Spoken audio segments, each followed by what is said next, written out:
Happy New Year, podcast pals. Danny here to give my daily love to everybody at Standard Heating and Air Conditioning. Just a quick brag, I'm a Smart Club member.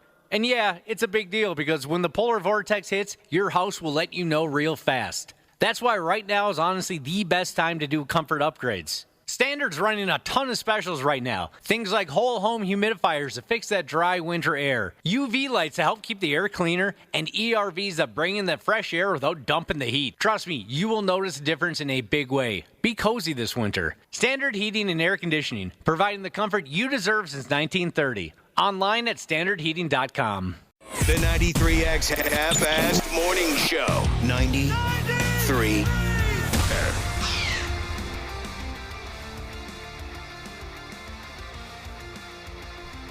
Yeah. We're loading up for a keeper here. I think we're on to something special. So let's go ahead with this one. Welcome to the 93X Half-Assed Morning Show. Hell, it's Wednesday already. And we hope you're doing just wonderful. Absolutely wonderful. You've been keeping it real since the last time I saw you, Josh? Definitely. Good. Yeah, no complaints over years. I'd like to thank the listeners again who sent us nice texts about 27 years as a morning show together yesterday. And then also our coworkers surprised us with a little party right after the show.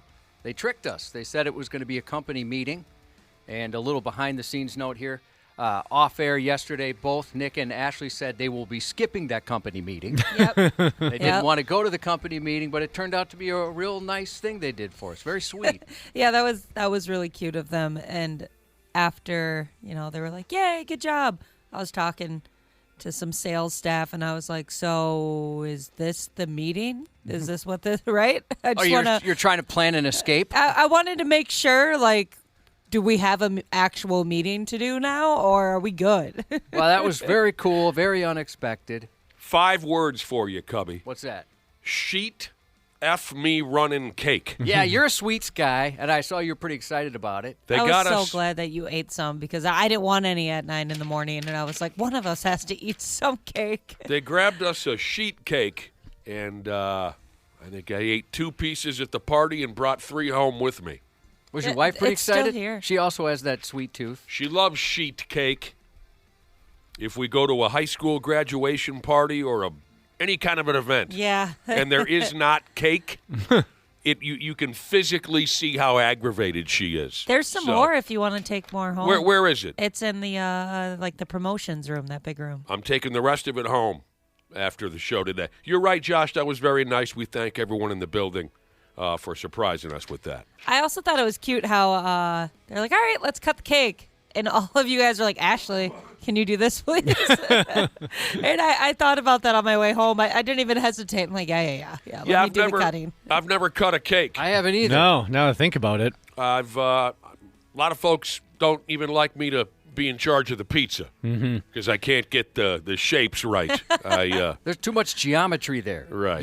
You dominated, Ashley. Thank you. And with that Had a lot of cake, too, practice. it was sitting on a table, and they had Nick and Josh pick it up, you guys, to carry it over to this wall we have with a bunch of decorations behind for a nice picture. And you guys were both so nervous, and I was too, because all I could picture is that scene in The Office where Kevin is bringing his chili, his homemade vat of chili, and spills it everywhere. That's all I could picture while that was happening. It's one of the best episodes. That was funny. And I don't appreciate you bringing that up yesterday because then all of a sudden I was more nervous than I had been originally. I know. That was so stupid of me to bring it up in the moment. I should have waited because that just put even more pressure on you not to dump that sheet cake upside down on the carpet. Now, what I didn't realize at the time, I guess they were taking photos, and Nick and I did pose for one. I thought that was going to be like a keep that in the building thing. But Yeah, they me posted, too. Anytime they post photos online, I get destroyed because I can't take a good picture. You actually got a lot of compliments yesterday, Josh. It was good. Yeah. Was it good? I Yeah. didn't see the picture. I'm so proud of you. Your eyes were open. That's what so many people were saying. We're like, Josh took a good one for once. This is awesome. Oh, maybe because I didn't know it was going online. Yeah, maybe I that's wonder it. Maybe that's the difference. Although sometimes they've surprised me before, so I guess that's not it. Mm-hmm.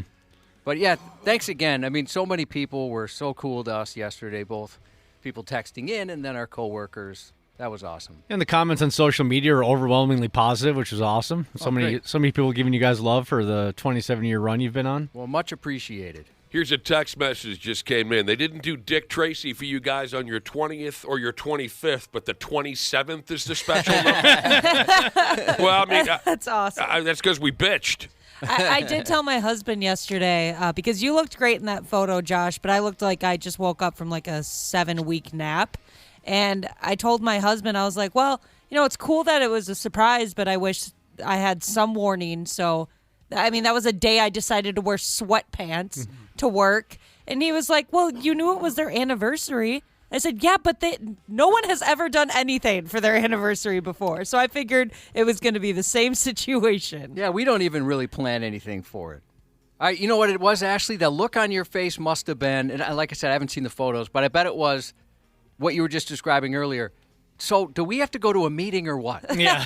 That's probably the face you had. Well, that was a popular topic after kind of the celebration was dying down. So like, all right, so when's this meeting going to start? Oh, really? Oh, a lot of people are asking me, like, so was this the meeting? What are we doing? Yeah, exactly.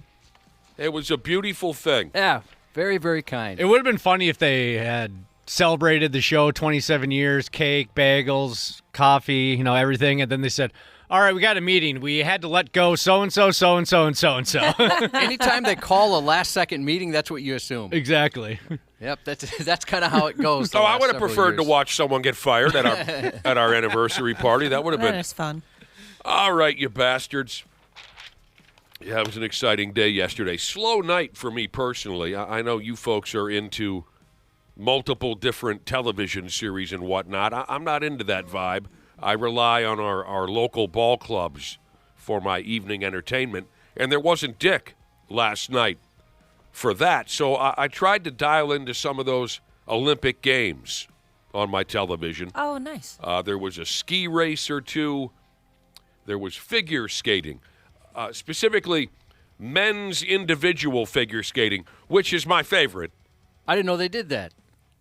It really didn't grab me. You have a favorite? Okay. It didn't really grab me. Did you see any ski jumping? No, just I did. Just what I mentioned: a ski race, just sliding down a hill, and then individual men figure skating. We went out last night, and where we were at had the Olympics on, and there was like speed skating, which looked pretty cool. Yeah. And then saw some ski jumping, which Ashley just learned about the other day, which was hilarious. Yes. I must love have it now. I Biggest must have fan. had it on the wrong channel because I didn't see any of what you just mentioned, Josh. Yeah, they had so is it on multiple channels? Or, I don't know. I think so. yeah, it must be because they had several TVs, and they was on different things, like different sports were going Yeah, on. on Peacock, you can fire it up. They have what's called like the gold medal zone or something, and that's where it just kind of bounces around to whatever is the most important thing happening at that moment. Oh, It's kind of fun. I watched curling yesterday live, and I watched the U.S. women's hockey live yesterday. Yeah, they didn't have that on. So maybe we just wanted to.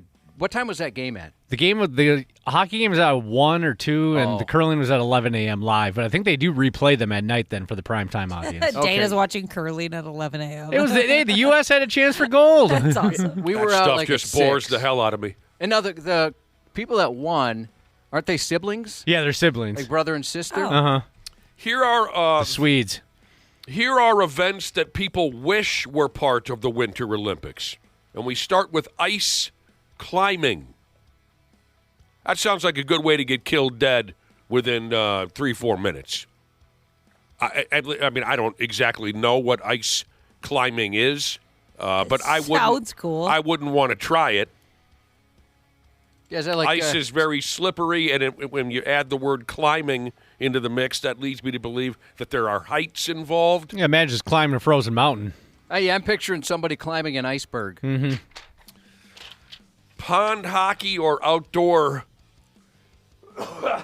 hockey.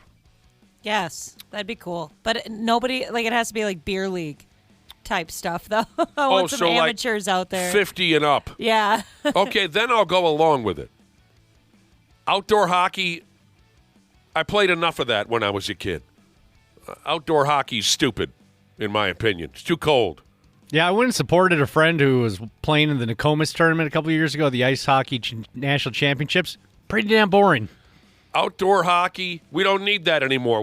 Every town's got 11 rinks now, right? Yeah. We don't need that anymore. It was a necessity when I was a kid. I still played regular outdoor games up until I was a Bantam, because we did not have all the rinks in town that we do now.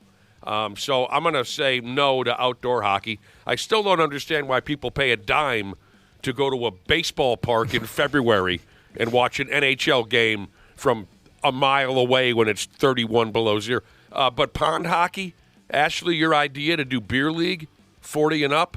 Okay, let's do that in the Olympics. Snowmobile racing? You got the Heck X yeah. Games for that. Yeah, exactly. But sure, put it in the Olympics. I enjoy that kind of stuff a lot. Well, I don't know the answer to this question, but would the X Games people, the type of people who love the X Games, do you think they'd be really proud to see snowmobile racing added to the Olympics, or do you think they'd say, no, we don't want it in the Olympics. We want it all special, belonging Wait, to I could see that. You see what I'm saying? Would Yeah. they? Do X Games people think of the Olympics as a higher echelon, and do they want to see those sports become Olympic Games? I don't know. Maybe they want things to stay the way they are. I think Shaun White and those guys were pretty damn excited when snowboarding came into the Olympics a few years back. Well, I think the idea of representing your country is pretty sweet. Oh, there you go. Yeah. I forgot about that. For That's whatever a huge reason, part for people, yeah. I forgot about that aspect of the Olympics where you were. Wait a minute though. Don't they do that in the X Games too? Yeah, that's what I mean. Yeah, I think once snowboarding went from, they're still doing the X Games when they leveled it up to the Olympics. I think everybody's pretty excited in the X Games crowd about it. But in both games they represent their country. They do in the X Games? That's what I'm asking. Oh, I don't know Oh, exactly. yeah, I wouldn't know. If they do, I think the X Games is just one for all type of thing. Dog sled racing. Yes. Yeah. Some Any people excuse don't to like watch some that. dogs. Some people don't like that dog sled racing. They think it's mean. The dogs like it. That's what. That's see, like their instinct. That's like saying it's mean to hunt a hunting dog. you see, Ashley. You don't need to tell me. I've heard this a million times. But there are some people you can't convince them that the dogs enjoy it. Oh my gosh. So I'm just saying, I don't know what the true answer is. Dogs don't tell us. They look like they're having a They blast. look like they're having a good time. What But about like Snoop Dogg and Lil Bow Wow racing? I'd watch those guys for some dog racing. Oh, dog racing. I bet Snoop Dogg could still leg one out if he needed to. You might have to pull over to cough a couple times. He's got quite the stride on him. He's a tall Oh, guy. yeah. He's a long-legged. Yeah. So true. Oh my Long God. gait. He's a long-legged individual. Dog racing. Dog sled racing, sorry, to be specific. I don't know. To me, it looks like the dogs are having a good time. But others they think it's disgusting. That'd be cool to do like straight up dog racing, like in the Summer Olympics. You have little corgis out there. They get little gold medals. Well, if it's going to be an Olympic event, then the dogs need to represent the origin that they came from. Yeah. So then we so here in cool. America, we would have, what, a golden retriever? Yeah, maybe lab. Maybe I don't. Maybe a I'm not sure. Labrador? I don't know what dogs originated here. Did any? I have no idea. But they mentioned the corgi. That's what? English? Welsh? I don't know. German, the dachshunds would Dachshund, represent yeah. Germany. He's so great. Or a German Shepherd. Cool. Ice fishing. Somebody wants ice fishing in the Olympics.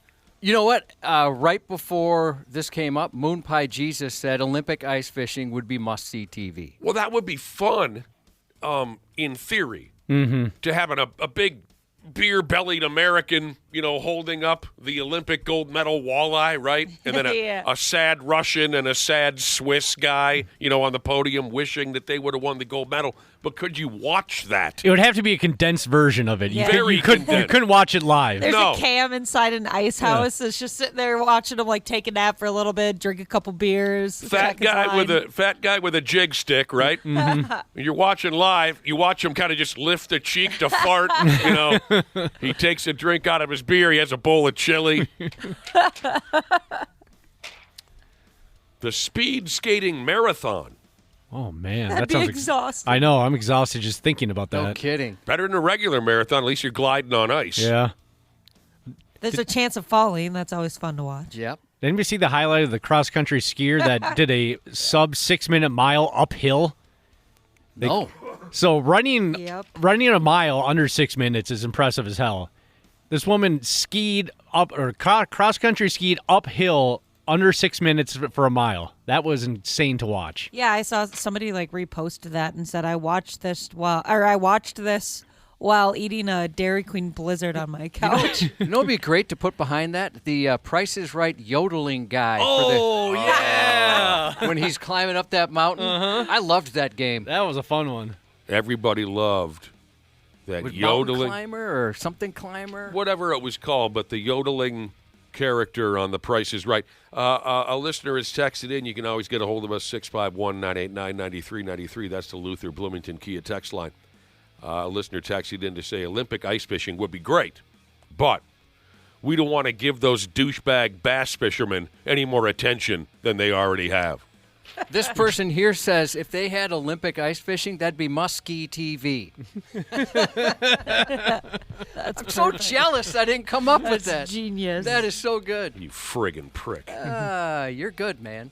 Very good.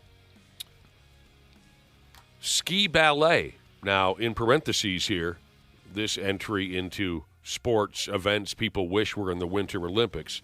After they printed ski ballet, in parentheses, it says bring it back. So this must be something that at one point or another existed in the Olympic Games. I have no idea.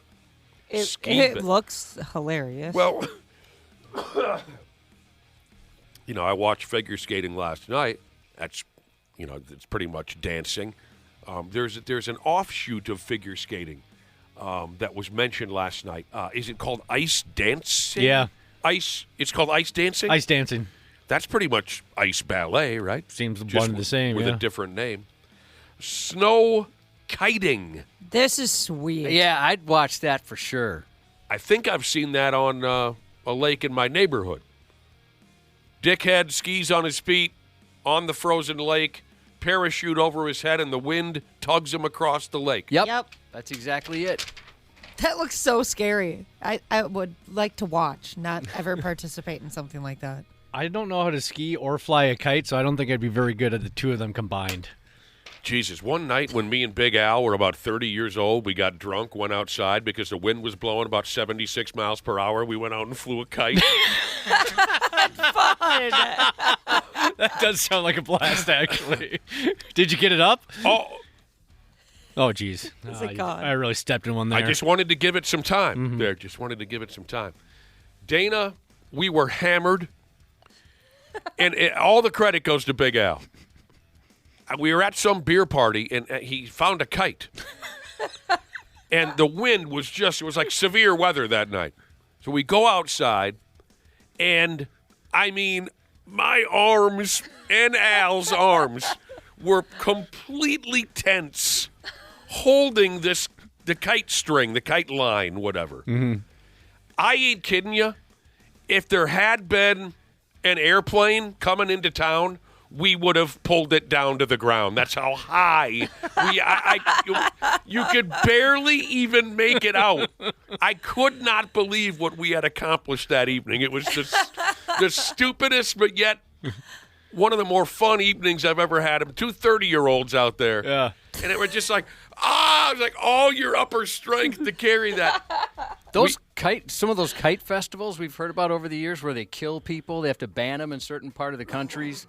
Like they'll coat the string in glass or metal, and there's throats that get slit or people chasing the kites into traffic. What? So I was just looking up some of those. India last year, 22 fatalities, 2,500 injuries. Just trying to have a nice day at the kite festival. What? You have to explain this to me. I don't understand. Well, like I said, they chase kites into traffic. They're not paying attention, so they get hit by cars, or they have these, the strings. They just there's some metal strings and stuff like that for whatever the strategy is. And it's slitting throats. Dude. 2023 in India, 6 people, including 3 children, killed by slit throats, 176 injured. They should probably not do those. Pakistan in 2007, 11 deaths, including those killed by the wire strings and celebratory gunfire. This is, I'm sorry, I misunderstood. At first I thought the intent was to kill each other. Saying people are dying with from the some kites? of these. So the wiring that they use is so sharp and so dangerous, and they're And so here's some other things. They say because they have these metal-coated strings, some people have touched overhead power cables, and they're electrocuted. Al and I were worried about that. What's Falls. going on? People try and get an advantage by going up on a roof and then falling because they're not paying attention. I'll have to look. I have to read about this myself. This is. We've talked about that before? Yeah, Oh, we've God. had it in the stupid news. I don't know how I'm going to go out, but I really hope it's not at a kite festival. Yeah, you're not expecting Yeah. something like that. It No. Seems like something little kids would be doing. Right, You know, nice you just little- be looking up in the sky eating cotton candy or Yeah, something. And nice- next thing you know, your head's cut off. Nice little picnic at the kite festival, and all of a sudden you're dead. We were talking about sports that people wish were in the Winter Olympics. Now, the next two, I don't know what they are. Free ride skiing and free ride snowboarding. Maybe someone can look that up because I've never. Oh, I think that's where they don't groom the mountain. Oh, I think it's just you just get on there. how often do you groom the mountain? Oh, well, probably once a month. Well, maybe a little longer than that. Now that I'm older, I think that's what it is. You are correct. Which about how often I groom? No. Yes. Okay, so you're skiing down a hill or you're snowboarding down a hill that nobody swept up like they do with those big sweep-up machines. Pretty sure that's what it is. Yeah, just an untouched mountain. Dude. All right, I'm completely against this idea because they bring up that crashed ice crap. One of the dumbest events I I've knew ever. you'd like that part. Frozen lake endurance swimming. Oh, man. Yeah, put those people that do those like cold plunge things. Put them in there. There's a reason why they get in and out of the drink in 2 seconds at the cold plunge, right? Because it'll kill you dead. Oh, yeah, I did that once, and it was unpleasant to say the least. I forgot. Did you dress up, Josh, like some people do? No. Yeah, who at the radio station talked you into that? An old promotion director. I mean, I was happy to do it. It was like a charity thing, and I thought, I can handle cold, but it was a far more cold than I had anticipated. And also, I didn't realize there was a bit of a rivalry between people who just jump in, like plunge, and they had stairs there for if you wanted, which I had I'd never heard of that before, but some of the folks that just jump in were ripping on the folks that kind of walk in there with the stairs. Kiss my ass. It's for charity. Yeah, You don't have screw enough you. meat on your bones for that. I was cold for a while. It took me a while to find the mountain you were talking about. I was going to say, how long did it take for that thing to snap It was, back? it was a molehill. It So- took 2.5 years. Not a chance in hell. Even to save my own life, I'm not jumping into I'm not doing an ice plunge. When I was 16 years old, I thought it would be cute to jump into someone's swimming pool on New Year's Eve. And to this day, I remember the horrible feeling of that cold water. Yeah, I've had hypothermia twice. It's not a good time. Twice. How the hell does a guy get hypothermia twice? I jumped into a lake off a pontoon much earlier in the season than I probably should have, and the boat kept going, so it took me a while to get back in. Major hypothermia. The one time I was at a sporting event in Denver, and in Denver the weather is so unpredictable. It was supposed to be like 65 and sunny. All of a sudden a snowstorm came in. Was not prepared for it whatsoever, and it was like that wet snow, so everything I was wearing was just soaking wet. And by the time we got back to the bar, I couldn't stop shivering. I had to go back to my buddy's place and lie under every single blanket they had. It was miserable. I have a frost-bitten nipple. Do ya? When it gets cold outside, it bothers me at times. I was trying to have fun as a kid and jump into a snowbank with my shirt off. That was miserable. It was stupid. Being cold is my least favorite, and it happens to me so easily these days. Okay, people have been texting in other ideas for Winter Olympic sports, frozen pole licking. Done that. Up at the crack of dawn, Jesus, how about snowball fighting? Oh, yeah. I'd watch the heck yeah. out of that. I'm surprised we haven't seen that on that wacky ESPN channel. What are they The called? Ocho? Huh? The Ocho? The Ocho, yeah. Yeah, snowball fights, skee ball. Well, I don't know. It doesn't really have a wintry vibe to me. It's cool though. I mean, sure. Oh, I used to love skee ball when I was a kid. I suck at it. Getting pulled on a set of skis by a horse? Sure. Yeah, that sounds fun. Shotgun Messiah Jesus says skiers racing each other while being pulled by a snowmobile. That sounds cool. One listener wants to know if ski ballet is anything like Spandau ballet. If so, it's a one-hit wonder. So true. Funny how it seems. Always in time. I like that song. But everybody likes that song. In line for dreams. Take it, Cubby. I don't know lyrics. Head over heels or toe to toe. This Sure. is the sound of my soul.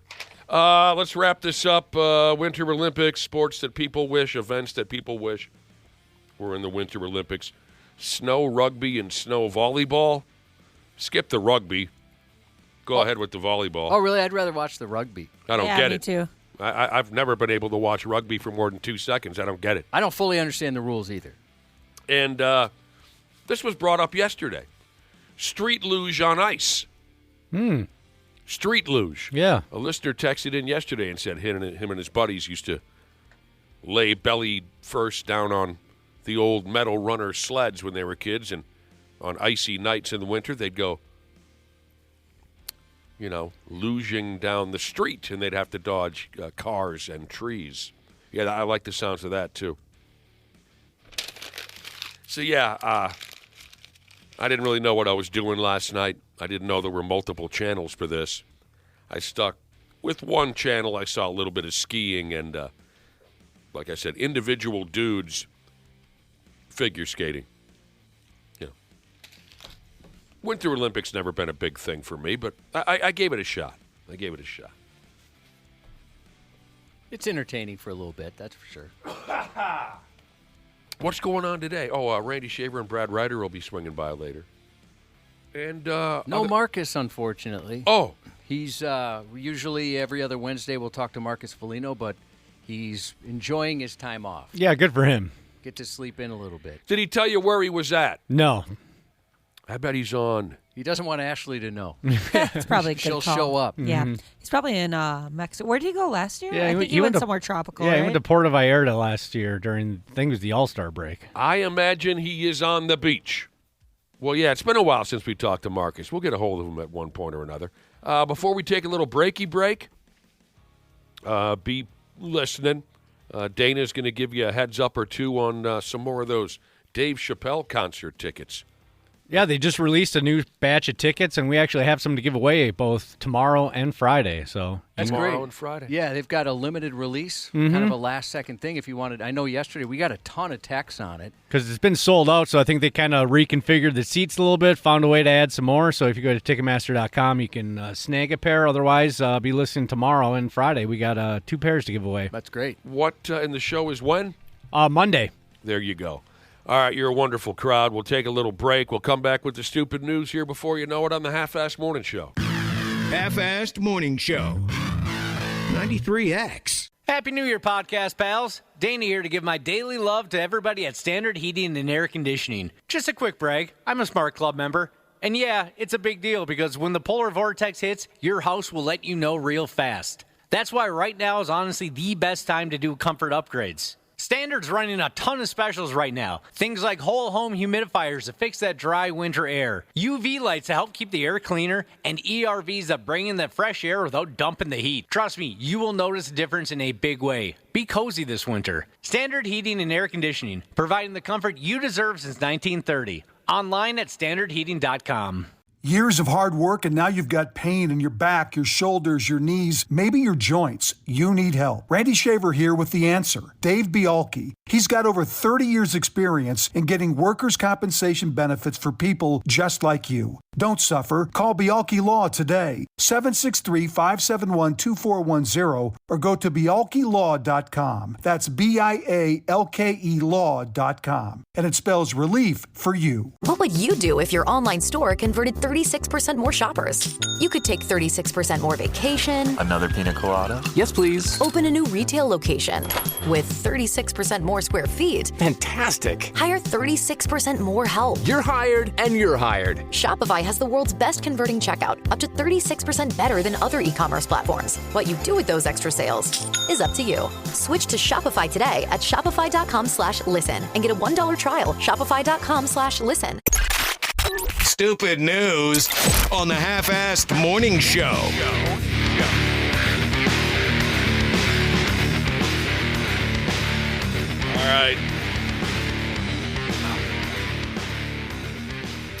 Earlier on, we were talking about events that folks would love to see at the Winter Olympics next time around.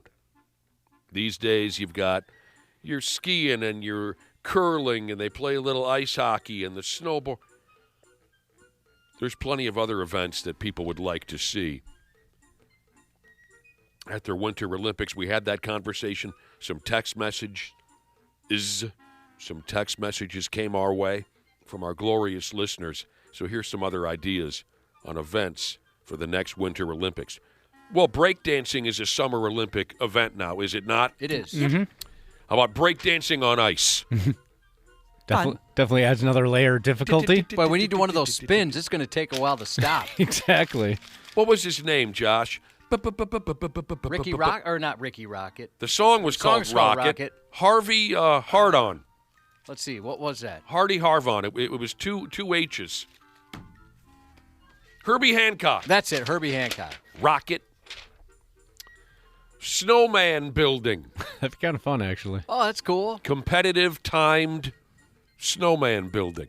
Yeah, some of those snow sculptures people make are very impressive. Oh, There's yeah. a couple of brothers here that I don't know if they did it this last year, but they make the news. Do they? For making some really crazy stuff.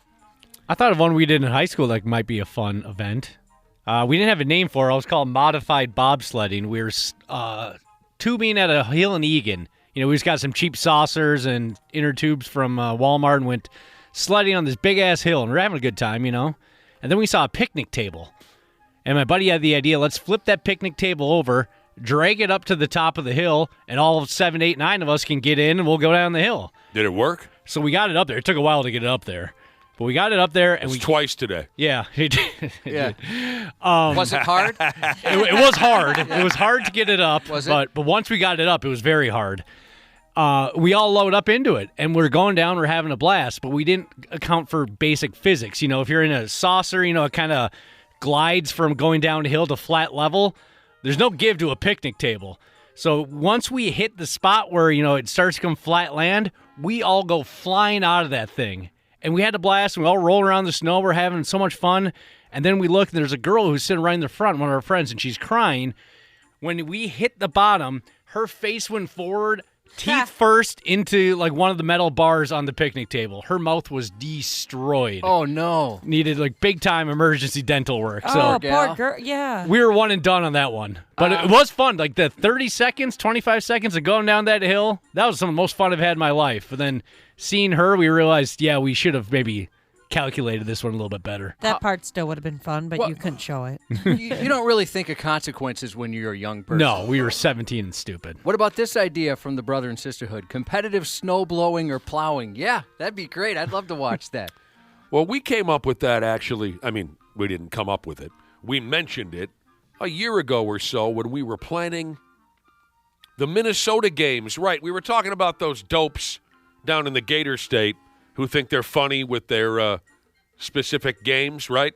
Go ahead. What's it called, Josh? Florida Man games. We thought if we were going to do a Minnesota edition, we'd absolutely include competitive snow blowing or snow plowing. Somebody brought up competitive snow shoveling.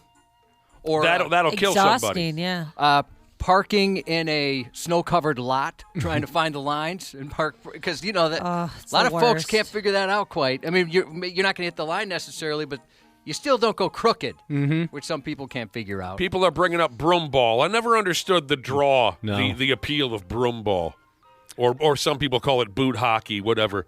I didn't get it. Why are we not wearing skates? Well, I could tell you why we didn't. We didn't know how to skate. Oh. Or own skates. Oh. But yeah, we played a lot of boot hockey. What about, did you guys have a cul-de-sac in your neighborhood where the snowplow would pile up into a big mountain and you go play King of the Hill? You know? Yeah. Yeah, that could be a fun game. And if it didn't work in the neighborhood, they did that for us at our grade school. Did they? Yeah. Oh, God. Yep, Yeah. That's when I remember it. More kids went to the hospital from playing King of the Hill than anything else at my grade school. Well, shoot, yeah, shopping malls. Oh, Some yeah. of those were like basically a mountain. Yeah. They were so I big. used to always want to climb on those, but Oh, my my mom God. never let me. We've done competitive penis building out of snow where people would make giant snow penises. That was fun. Oh, my God. People are texting in roof raking. I did that. I did that once in my life, and it was one of the worst experiences I ever had. I did it once for the first time just a couple months ago, and I'm like, this is so stupid. I told Dangerous. you. And what did I tell you? I said, get ready for your basement to flood this spring. Yeah. Not to mention, some folks, they're pretty aggressive with it, and they take shingles right with the snow. I don't know why I ever talked myself into that roof raking, but, it was a terrible winter. There was just anyway, what else are people texting in? Olympic sports next time around, the next Winter Olympics. Carrying grocery bags across ice. And, of course, you're trying to get it all in one trip because you don't want to have to take multiple trips out to the car, so you're carrying like 9 bags with just hanging on by a pinky on one of them. Frozen stairs, a new twist on slippery stairs. Oh, sure. That'll kill somebody, but that would be interesting. And this all started, I think the first idea someone had earlier on this morning, someone wanted ice fishing added to the Winter Olympics. Got this text because we have been talking quite a bit about ice fishing lately. Dana recently made his very first ice fishing trip. Now we're talking about it again. Baudette fishing guy Jesus texted in, and he said, if you friggin' guys bring up ice fishing one more time in the next 30 days, I'm going to lose my mind. It is not that cool. Please, people, go home. Wow. He's had enough. It's what he does for a living. He's had enough. I think he sent a similar text yesterday. I don't blame you, dude. If that's what you do for a living, guide ice fishermen, I bet you want us to keep it quiet. Sorry. But you don't have to apologize. I feel bad. All right, on to the stupid news now. Please tell me there's an ice fishing story in here. There's an ice-related story. Yeah, there is an ice-related story here right from the get-go. Some of you might remember Josh and I both became flamethrower owners last summer, and we made our flamethrower purchases mainly after receiving encouragement from some of our listeners. Last summer, we were talking about yard work, and somebody said, hey, Jagoffs, you got to go get a flamethrower. I forgot to tell you guys that my mother-in-law gifted me one.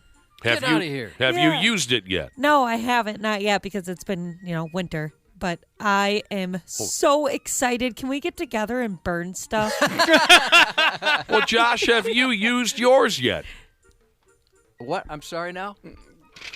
My goodness. Did you say something? I've had intentions to use it. I just haven't. I was so excited to get it. I couldn't wait to get it. I haven't even opened it yet. I almost did. Does that count? No. I need a flamethrower to open it. Ashley, I'm surprised you haven't hauled that out in the winter just to test it out on the sidewalk or something like that. But anyway. I should. I forgot, honestly. I've used it around my property, starting last summer.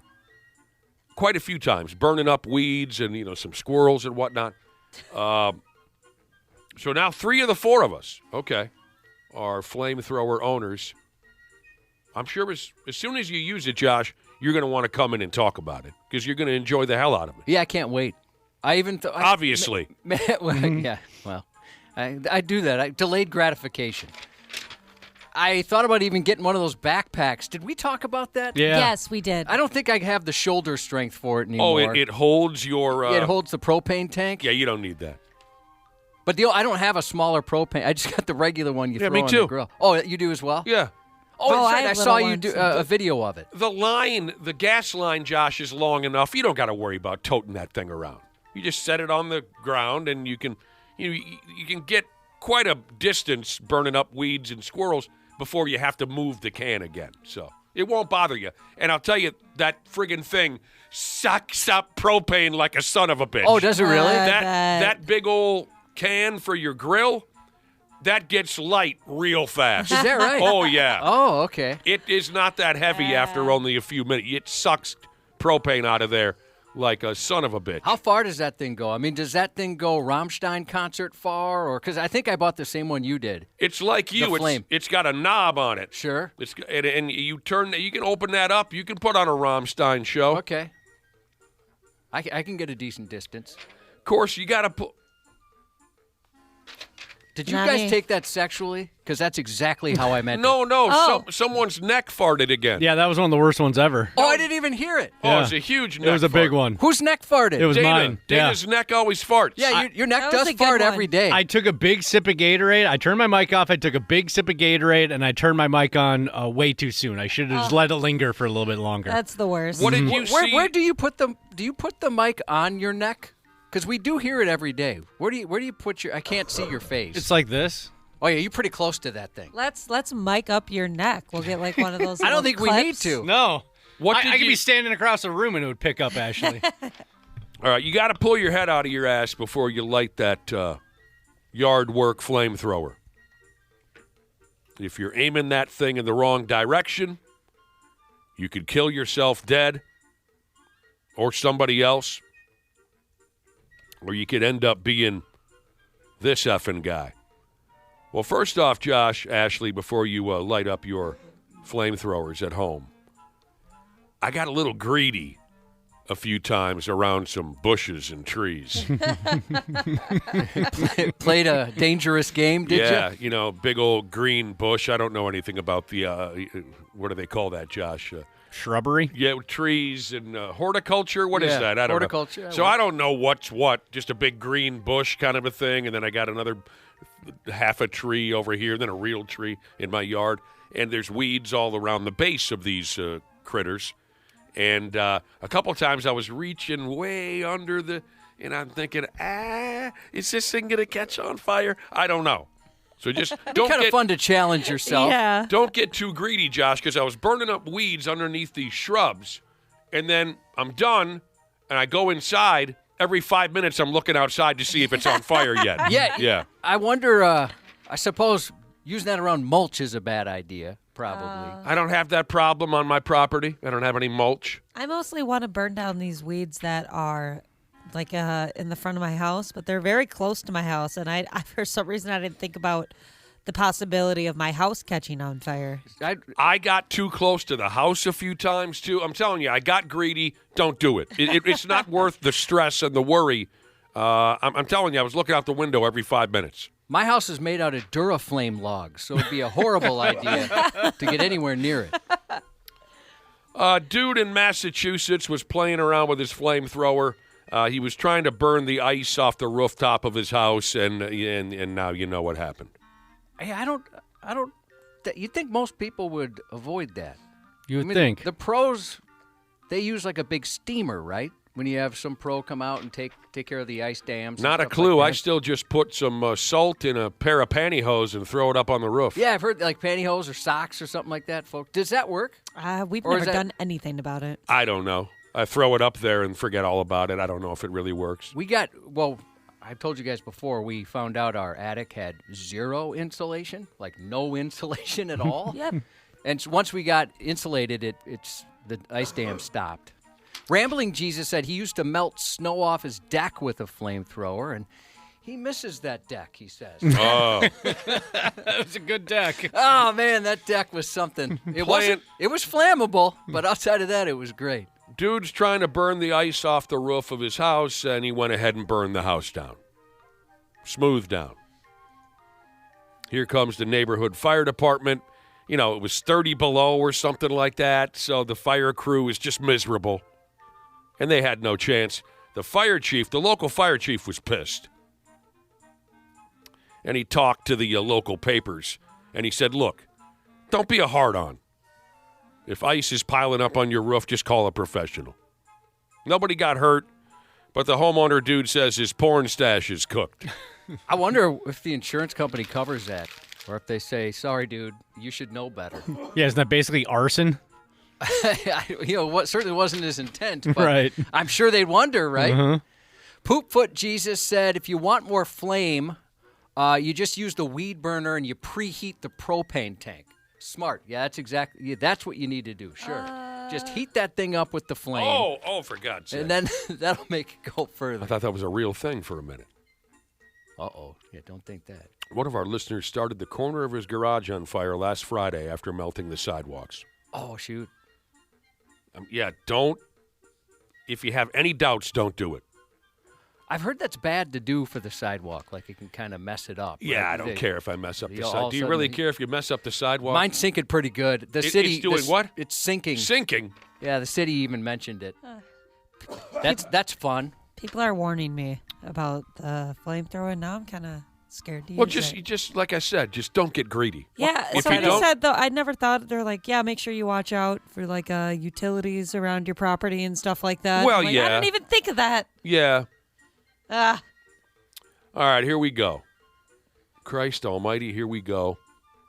The wacky neighborhood extra tall unicycle guy. We've got one.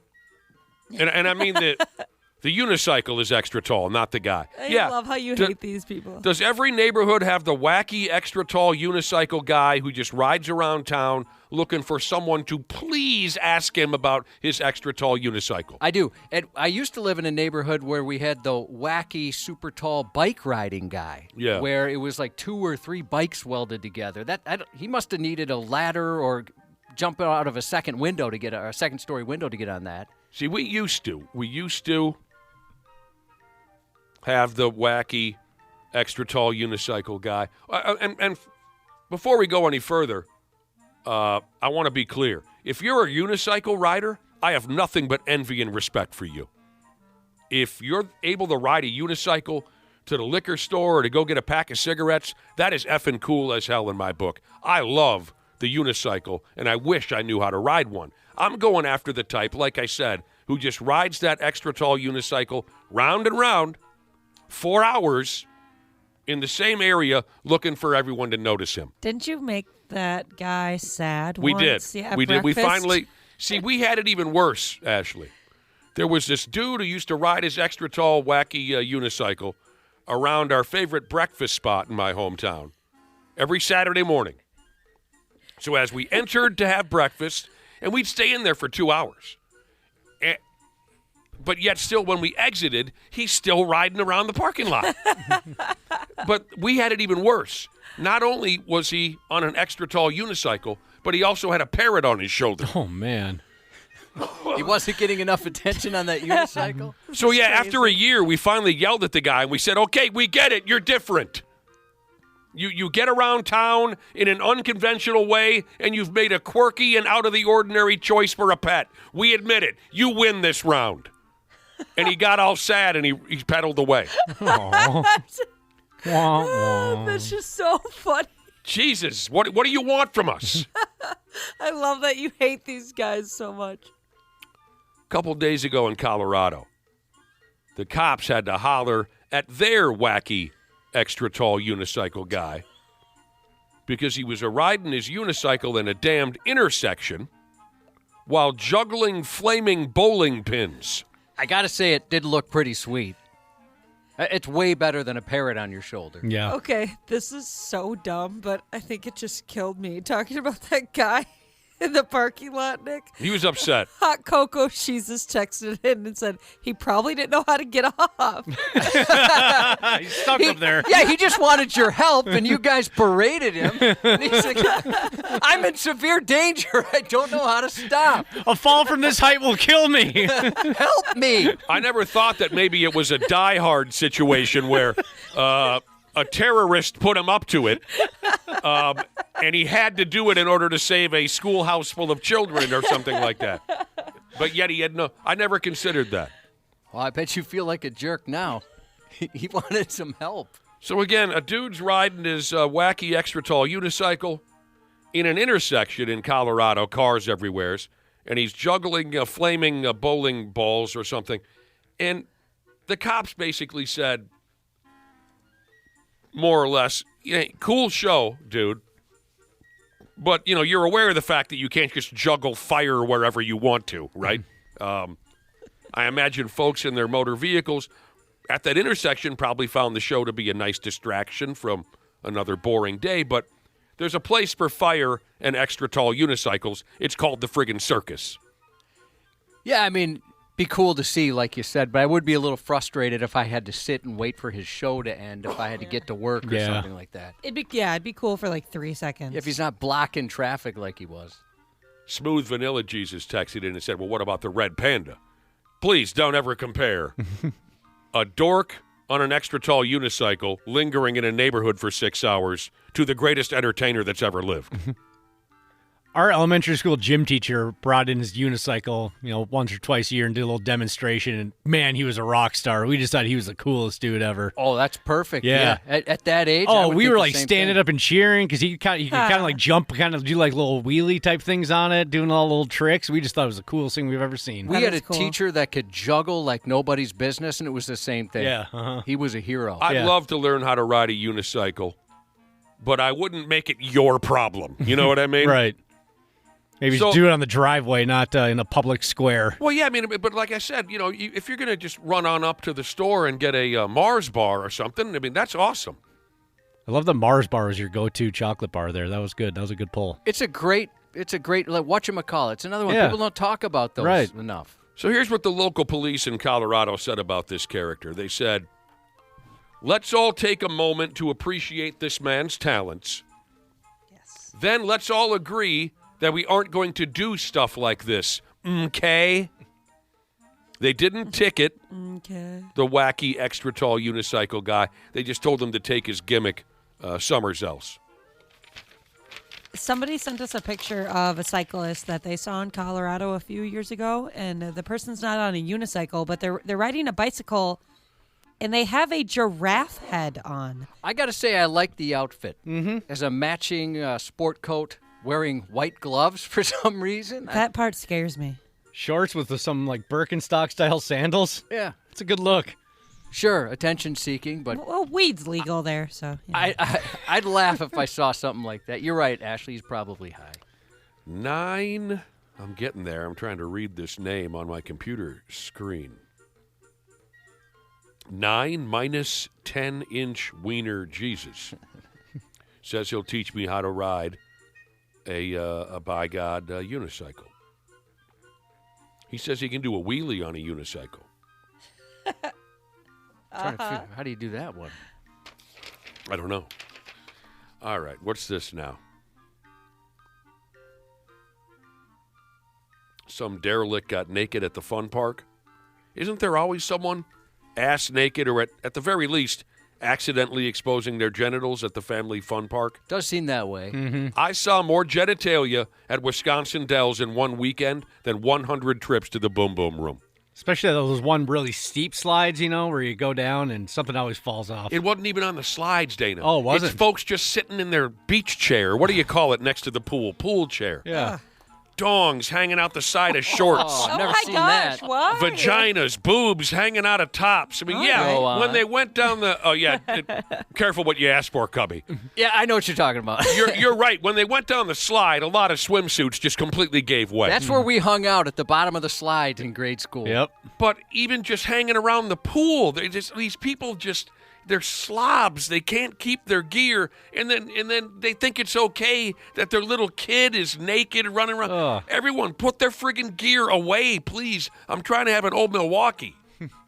Just dong hanging. Universal Studios is the joint here. Isn't that in the godforsaken Gator State? I think I went there once. Isn't there one in California, too? Yeah, there's two of them. One in California, one in Florida. All right, so either one, whichever one it was, there's a video going round and round. This one was the California one. All right. The video shows a feller that got all of his clothes off on what they call a tram tour at Universal Studios. People were disgusted. The new tram driver's in the corner puking his guts out. Witnesses say the dude appeared to be near death hammered. And he was bothering everybody up and down on whatever a tram tour is. He smelled like garbage. And then he jumped off the tram, and he got butt-ass naked, and then he rolled around on the ground for a while.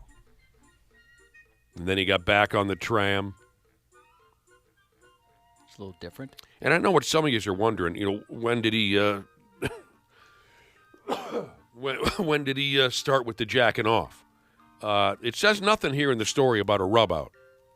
Maybe later. It could have happened later. Thinking about what he did. But women's had to watch this guy's little hairy light switch, swinging around the tram. Young people, the young children had to see this.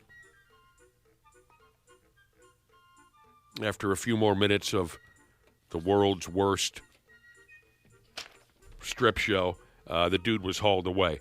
It says here, every sorry sumbitch who had to see this guy's naked pecker were given express lane passes to all the rides at the park for the rest of the day. Worth it. And they were also given some two-sided tape to try and pull the guy's pubic hair out of their nachos. Where are my pants? You threw them out the window in a fit of passion. What was that? It was Homer Simpson wondering where his pants were. Where are my pants? You threw them out the window in a fit of passion. They're both speaking so quickly. They are speaking quickly. Why are they? It sounds like an older episode. You're an older episode, Josh said. Yeah, Thank I said you. it. What you got? I think. Thanks, maybe. They were better. The older episode? Yeah, so I think that's a compliment. Season 3 through 10 is prime. I have noticed that new comedies especially, the rhythms are so fast. Maybe it's nerves or something. If you watch some some that have gone on for a while, they slow it down a little bit so it seems more natural. Have you seen that where it's just nerves? They're just so fast. Right. Yeah. Trying to squeeze as many jokes in as possible. So maybe that's what happened there. That did sound sped up. 5 more feet of fury, Sheeza says, doing a wheelie on a unicycle seems like something only Chuck Norris could accomplish. When I said wheelie, I meant more like he would like lean it forward to the point it looked like he was going to fall. Then he'd pull it back up upright, and then he'd kind of lean back, look like he was going to fall backwards, and we'd all like, "Whoa, he's got it!" You know, that type of thing. I've seen them do that. That's cool. All right, here's one more attention-starved moron. Glasgow, Scotland, I believe.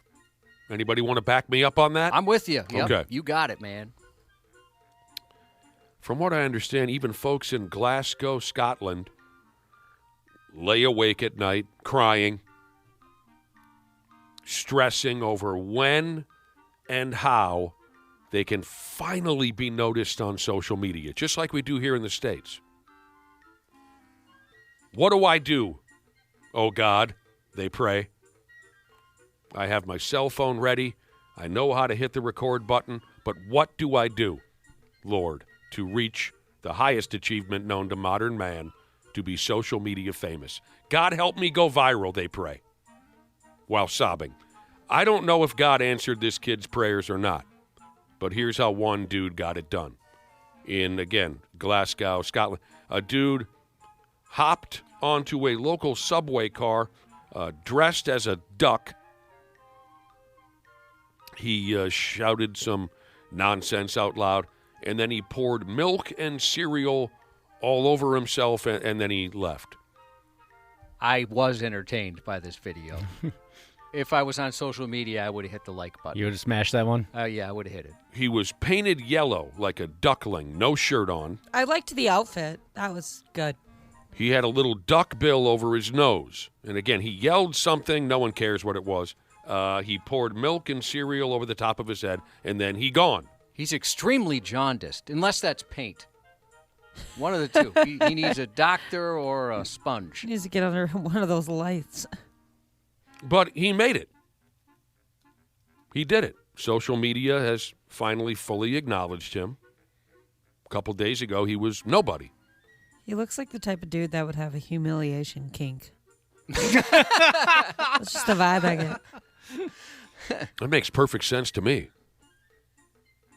A couple days ago, no one knew who he was, but not anymore. Today, he's Scotland milk and cereal Subway duck guy.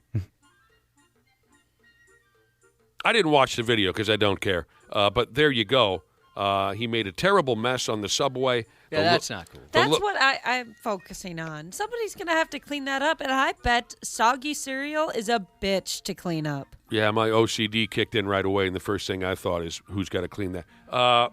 Locals are upset he made such a terrible mess and didn't clean up after himself. But none of that matters at all. It's over. He made it. What's written on his stomach? I didn't see the video. I can't figure it out. Flappy one. Flappy one? Floppy one or flappy one? Yeah, and like permanent marker, it looks like. I don't know. I missed it. What'd you say? He has a what kink? Humiliation. A humiliation kink. Yeah. You ever gotten involved in anything like that before, Ashley? You ever had to stand on a guy's nuts or anything? No, I don't know if I'd be able to do that. Oh, I could see you being a dominatrix. I guess there's some appeal, but I don't know. I think I'd feel bad eventually. Like, Practice what do you this got line. going on at home? Practice this line. You call that a penis? You call that a penis? That'll get them. They'll cower right away. No, I don't. I don't. Well, you've got that paddle, and you've mentioned restraints and stuff like that. You're on your way there. I'll call it whatever you want me to call it. Mistress? Is that what they say? Mistress? Yeah, I think mistress. Yeah, mistress. Yeah. I think that's it. I just feel bad for men that feel the need to abuse their penis. That just makes me I feel like it's such like that. It's a fragile Do you hear that, thing. Dana? She's got sympathy for you. She does. Yeah. Thank you, Ashley. Oh, he's Take spanking that care thing of over that. there. Solidarity, Ashley. I appreciate you. Sports on the 93X Half-Assed Morning Show. Play up the right side. Puck deflects off the skate of Murphy. Murphy gets to it. Centering pass. Score! Belka! 2-0 United States. There you go. Yesterday in the Olympics, the women's hockey team, the United States women's hockey team, beat the piss out of Canada. Beat them 5-0. I think it's the greatest beating any American team's ever given a Canadian team. I don't know. It's the first time in a while Canada's been shut out, too. And I was really excited for the game, and I was watching it until about like midway through the first period. I thought that was like a knockout game or something. It was still just preliminary. 5-0, 5-0. So that's pretty cool right there. There was a couple from the Windy City, Duluth, who won a medal curling yesterday. We'll get to that a little bit later. We got our whole full-on All-American Olympics update. You know, we've been all over this from the word go. Another idea came in, Josh, for a new event that should be added to the Winter Olympics. Oh, nice. Competitive snowflake eating. Did you guys do that as a kid? Of course, Yeah. I still do.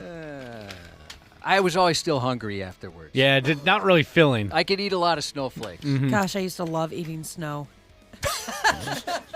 Yeah, I grew up with a couple of kids that would just fist it into their yap. I didn't Yeah. understand. I mean, what are you doing? It was just so refreshing. I don't know. And then All the the older road I got, salt I was and like, yeah, I shouldn't squirrel be doing urine. that. Yeah, my husband went to like go eat an icicle that was hanging off our roof, and I was like, no. I've discovered that is not good for you. Oh, yeah, I knew some icicle liquors, too, when we were kids. All that roof stuff. I don't know what's on the roof, but all that roof stuff. I is just think in your mouth. I now. think my neighborhood was a porous neighborhood, and I think that just we weren't nourished. Bet there's feces in it.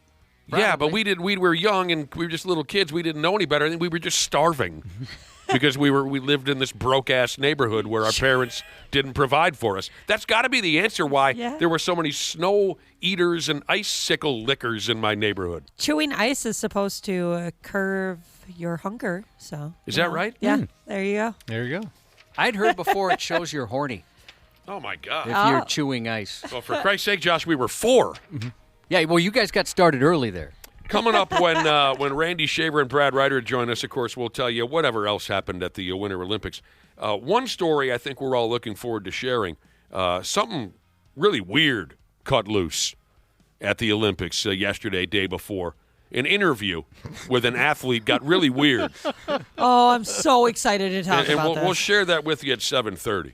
Wolves, Trailblazers tonight here in town. More news with Josh coming up here in a minute or two. Half-Assed Morning Show. 93X. Happy New Year, podcast pals. Dana here to give my daily love to everybody at Standard Heating and Air Conditioning. Just a quick brag, I'm a Smart Club member. And yeah, it's a big deal because when the polar vortex hits, your house will let you know real fast. That's why right now is honestly the best time to do comfort upgrades. Standard's running a ton of specials right now. Things like whole home humidifiers to fix that dry winter air, UV lights to help keep the air cleaner, and ERVs that bring in that fresh air without dumping the heat. Trust me, you will notice a difference in a big way. Be cozy this winter. Standard Heating and Air Conditioning, providing the comfort you deserve since 1930. Online at standardheating.com. Years of hard work, and now you've got pain in your back, your shoulders, your knees, maybe your joints. You need help. Randy Shaver here with the answer. Dave Bialke. He's got over 30 years experience in getting workers' compensation benefits for people just like you. Don't suffer. Call Bialke Law today. 763-571-2410 or go to bialkelaw.com. That's BIALKE law.com. And it spells relief for you. Every week on the Stacking Benjamins podcast, we talk personal finance trends. Not paying attention to the headlines is the strategy proven to work. One headline, economists fear global recession. Literally the next headline, stocks hit all-time highs, investors optimistic on the future. They're even doing it to the weather now. 28 million people in the path of this snowstorm. That means 340 million people have got good weather. It's just weather. Layers, people, layers. Stacking Benjamins. Follow and listen on your favorite platform. The 93X Half-Assed Morning Show. What in the actual are you guys doing?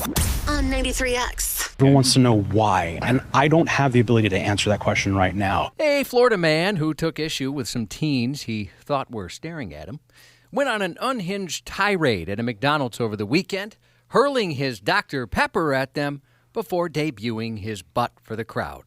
47-year-old William Heath wandered into the McDonald's in Gainesville last Saturday night. 47 years old. That's right.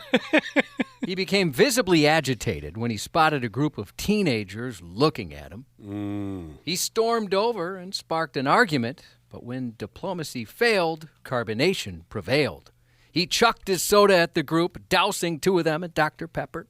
He then retreated into the parking lot as the teens followed close behind.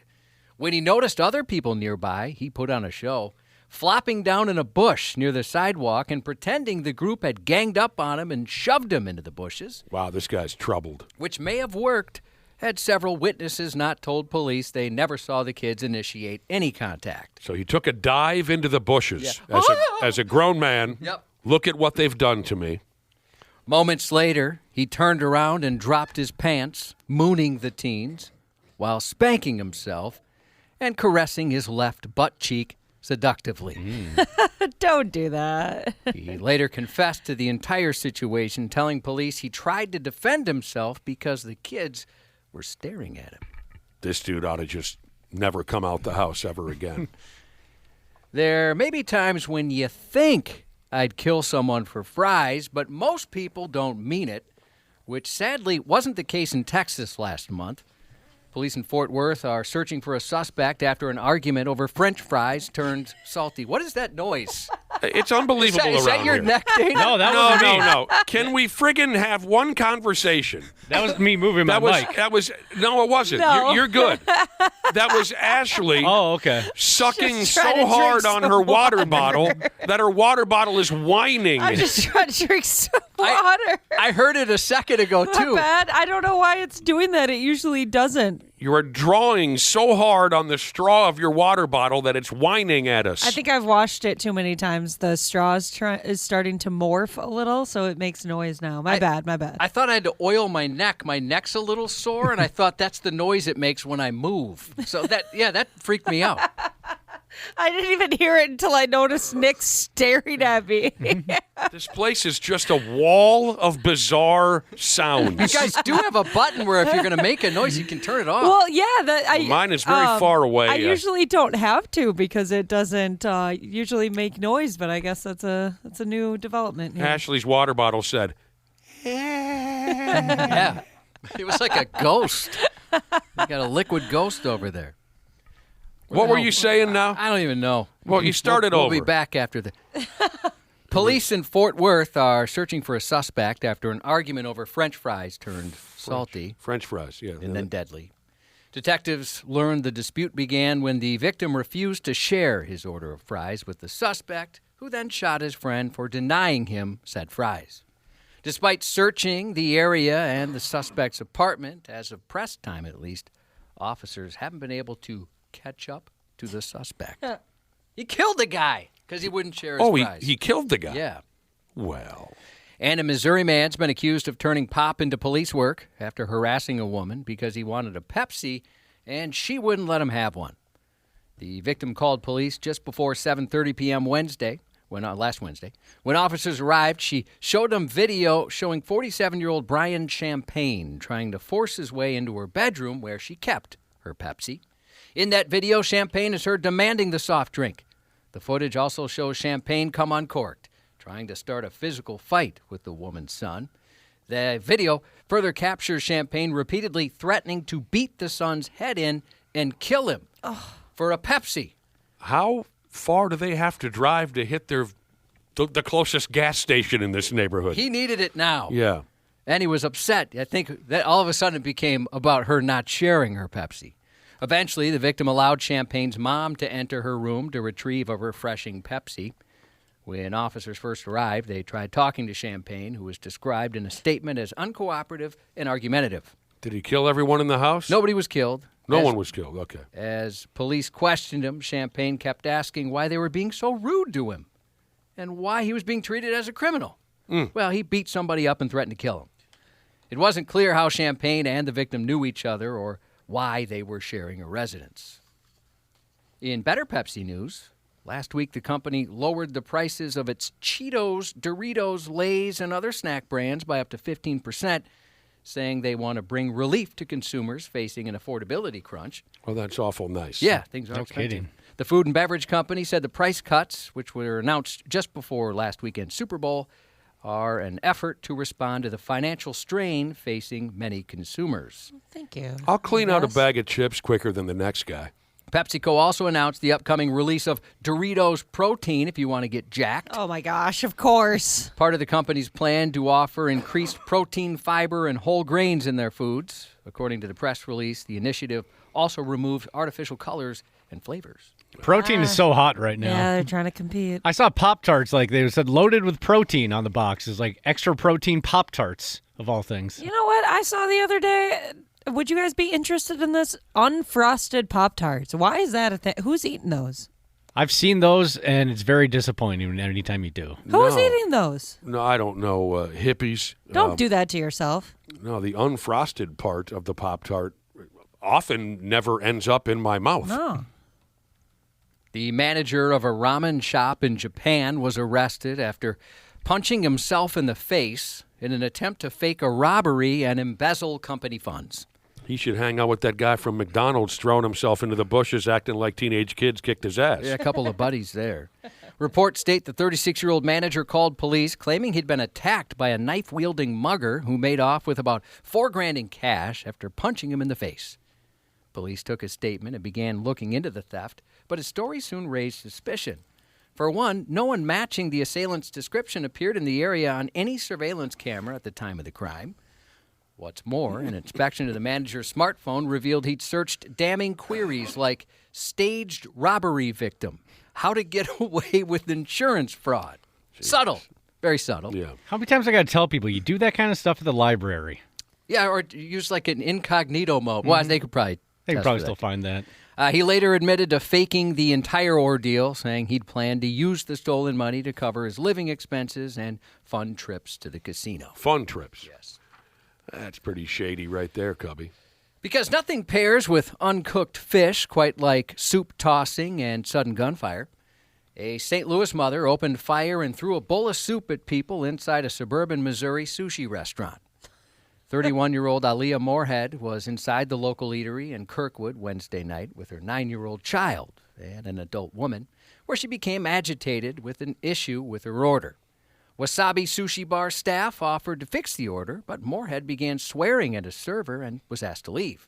She responded with a bold culinary critique, throwing a bowl of soup at the server and splashing others nearby. The server tried to shield himself with a chair, but Moorhead grabbed that too and threw it at him. Oh. Next, she pulled a handgun and told the employee, "You're going to get it," before firing a single shot in his direction. The bullet missed the server, punched through a refrigerator, and struck a wall. It appeared she didn't seem to care who was in the way because at the time of the shooting, her daughter was walking between her and the server. Moorhead later told local cops she believed the restaurant staff were rude to her and her family on arrival. She also claimed she overheard chefs making racial and derogatory comments about herself and her family in Spanish, and she learned this through a translation feature on her AirPods. She making that up? Well, I mean, they do have that now, so maybe she's not. I don't know. Jesus. It sounds like, even if that's the case, they believe she overreacted when she fired at the guy. Oh. The St. Louis County Prosecuting Attorney's Office charged the mother with first-degree assault, armed criminal possession, unlawful use of a weapon, endangering the welfare of a child, and first-degree property damage. Silly. Yep. Again, it started because she had an issue with her order, which, again, they offered to take care of for her. A sheriff's office in California is seeking a sprinkle of solid information about a man who decided to cosplay as a cop and attempted an unsolicited vehicle evacuation. According to the sheriff's office, the incident took place February 3rd between 8 p.m. and 9 p.m. along a local highway. The driver was pulled over by a black and white SUV with flashing red and blue dashboard lights, and they thought it was a legitimate traffic stop. Why wouldn't you? A male suspect walked up to the vehicle, demanded the driver get out, and reached inside in an attempt to pull them from the car. But what the pretend patrolman didn't know was that the driver recognized the ruse and happened to be carrying bear spray, and they weren't shy about using it. Oh, right in the mush, huh? With some of that bear spray. Yeah, ouch. Sweet.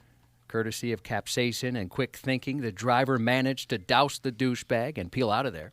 The sheriff's office said, please know that while the El Dorado County Sheriff's Office, like many other law enforcement agencies in the state, operate unmarked vehicles, our unmarked vehicles are equipped with emergency lights and sirens which follow California legislation and vehicle code. The sheriff's office says while they do use unmarked vehicles, their deputies will always be readily identifiable or able to show their credentials. They're now asking for the public's help in tracking the imposter down. In a separate but equally cringeworthy display of imaginary law enforcement, a man pleaded guilty to falsely impersonating a federal officer again. According to police, the 20-year-old cop wannabe went door-to-door conducting canvas interviews at several homes while claiming to be a special agent with the U.S. Army Criminal Investigation Division. Jesus balls. During those visits, officers say he wore a badge on his waistband and told residents he was investigating a dispute between some of the neighbors. Then he started asking questions, as if it was an actual case, and he was an actual agent, which he was not, actually. Several of those encounters were captured on surveillance cameras inside the victims' homes. 2 weeks later, the same nerd scratched the same badge-shaped itch by turning up at a high school football game wearing a badge and handcuffs, once again stating he was a special agent. Telling all the 17-year-old girls, I'm sure. Yeah, like, hey, I'd love to tell you why I'm here, but, top secret. After being caught with by the real cops, the likely virgin now faces a maximum sentence of 6 years in federal prison. Yeah, There's no chance he's ever been laid. Yeah, you're right. Nope, not yet. Zero. He's doing his best. The same thing always comes to mind when you bring up these fake cops. I mean, are you a 6-year-old? It's odd, isn't it? They just didn't grow out. Yeah, grow out of that. It's really troubling. Colorado man pulled over for reckless driving, had 3 kids in the trunk of his car. In the trunk. But it kind of wasn't his fault. He was too drunk to know better, which is not necessarily a legal defense, but he sure wasn't sober enough to be taking care of children, much less be behind the wheel. Body camera footage from the January 23rd incident shows officers walking up to the 40-year-old's vehicle and beginning to question him. Almost immediately, he admits he was, quote, acting like an idiot, and police agreed. You're lucky you didn't hit somebody, said the Denver cop, who then noticed the smell of alcohol emanating from the car. It's the kids. After refusing the officer's request to complete voluntary roadside sobriety tests, the driver casually mentioned that 3 kids were hiding in the trunk, a detail typically best revealed much sooner. The officer then asked, you didn't think that'd have been a good idea to say something before? 3 kids hiding in the trunk. Yes. What are you guys doing? Aside from several frightened kids, officers also recovered several bottles of alcohol from inside the vehicle. Who were these kids? They belonged to him? They didn't quite say in the story. That's the assumption. And what the hell were they doing in the trunk? Hiding. Thankfully, the children in the drunk's trunk were found unharmed. Hiding for what reason? Don't know. Oh. They described it as that. Not to be outdone, maybe from a drunk dad. Not to be outdone, Wisconsin has entered the chat. A 48-year-old southern Wisconsin man was arrested after a deputy found him asleep behind the wheel right on the highway, which made for his 4th OWI. Southern Wisconsin. That might be the shadiest part of the whole state. Oh, 100%. Yeah. They have a reputation compared to the rest of the state? It's just not pretty down there. Yeah, no one really goes down there, so. It's a little scary. Southern Wisconsin, Josh. The second season premiere of Cross debuts today on Amazon Prime Video. We enjoyed that one. Lincoln Park's Mike Shinoda is one step closer to 50 as he's turning 49 today. Jennifer Aniston, 57, I think. I forgot to put the last number on there. Will you look that up, Dana? I'm pretty sure it's 57. She gets prettier every year. Are you one of those It's the plastic oddballs? surgeon. You're one of those oddballs, Ashley, who finds Jennifer Aniston to be attractive? Yeah, I know. You're on an island there. Yeah. Yeah, she's 57. 57. My God. Speak for yourself. I mean, you know what I'm saying? Yeah, what a hag. Right. Shout out to first-time listener. I mean, if I was desperate. We got a first-time listener here. So a shout-out to 1-year-old Stinky Queen Jesus. We appreciate you being with us this morning. Do you ever hope to have more in common with my twin brother, Josh? I wish I had his muscles. Because he's the only other guy that I've heard in the last 30 years refer to someone as a hag. That my brother likes to dump that one out. That's a brutal one. Yeah, he's a brutal guy. Happy 42nd. And so is Josh, obviously. Very insensitive. Oh, yeah. Yeah. I'll go after one of the most gorgeous women on the Right. planet with sarcasm. Happy 42nd to your mom's chest hair, Jesus.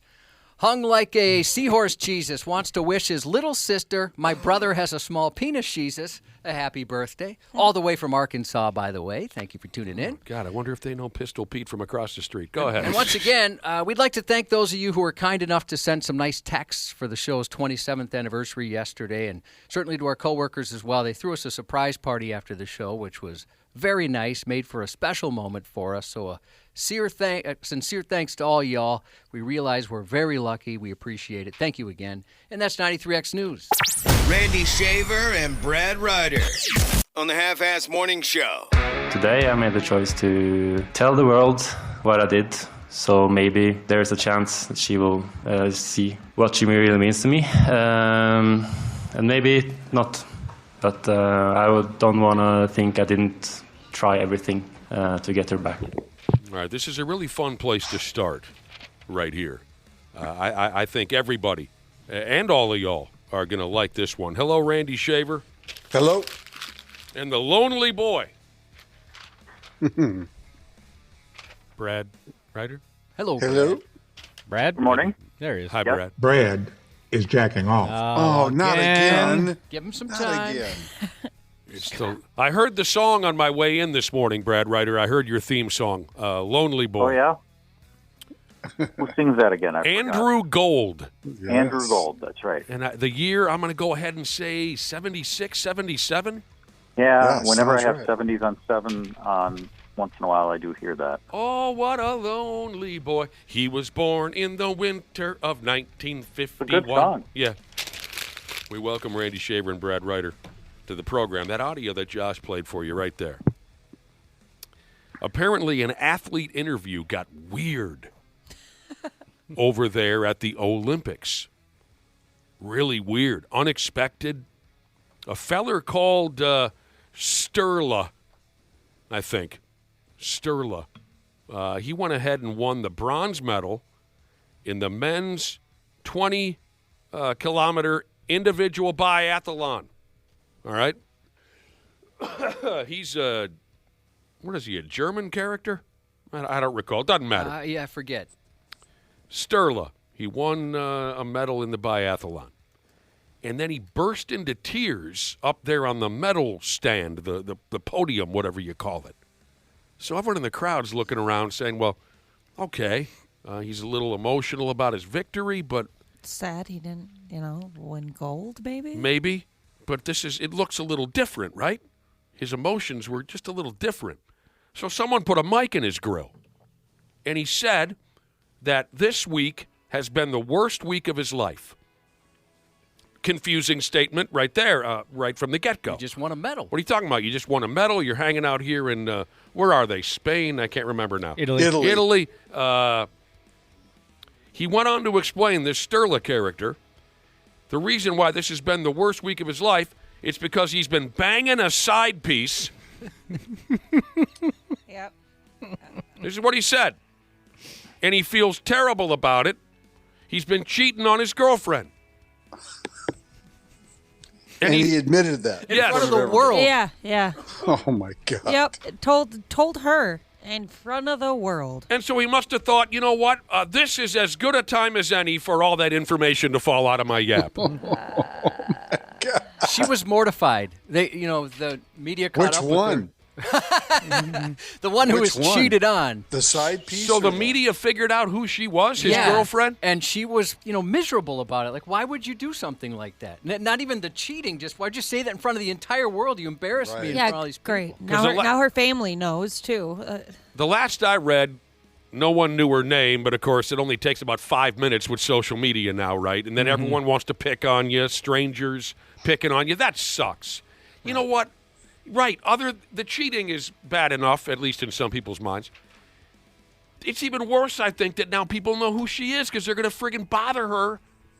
Oh, yeah, I totally agree. Why didn't that enter his mind? He thought he was being, what a romantic gesture this was. Right? I got to show her that, even though I cheated, I still love you and I want you back. How friggin' bizarre is this? Hey, Sterla. insane. They got Mike in his face. Sterla, congratulations on the biathlon victory.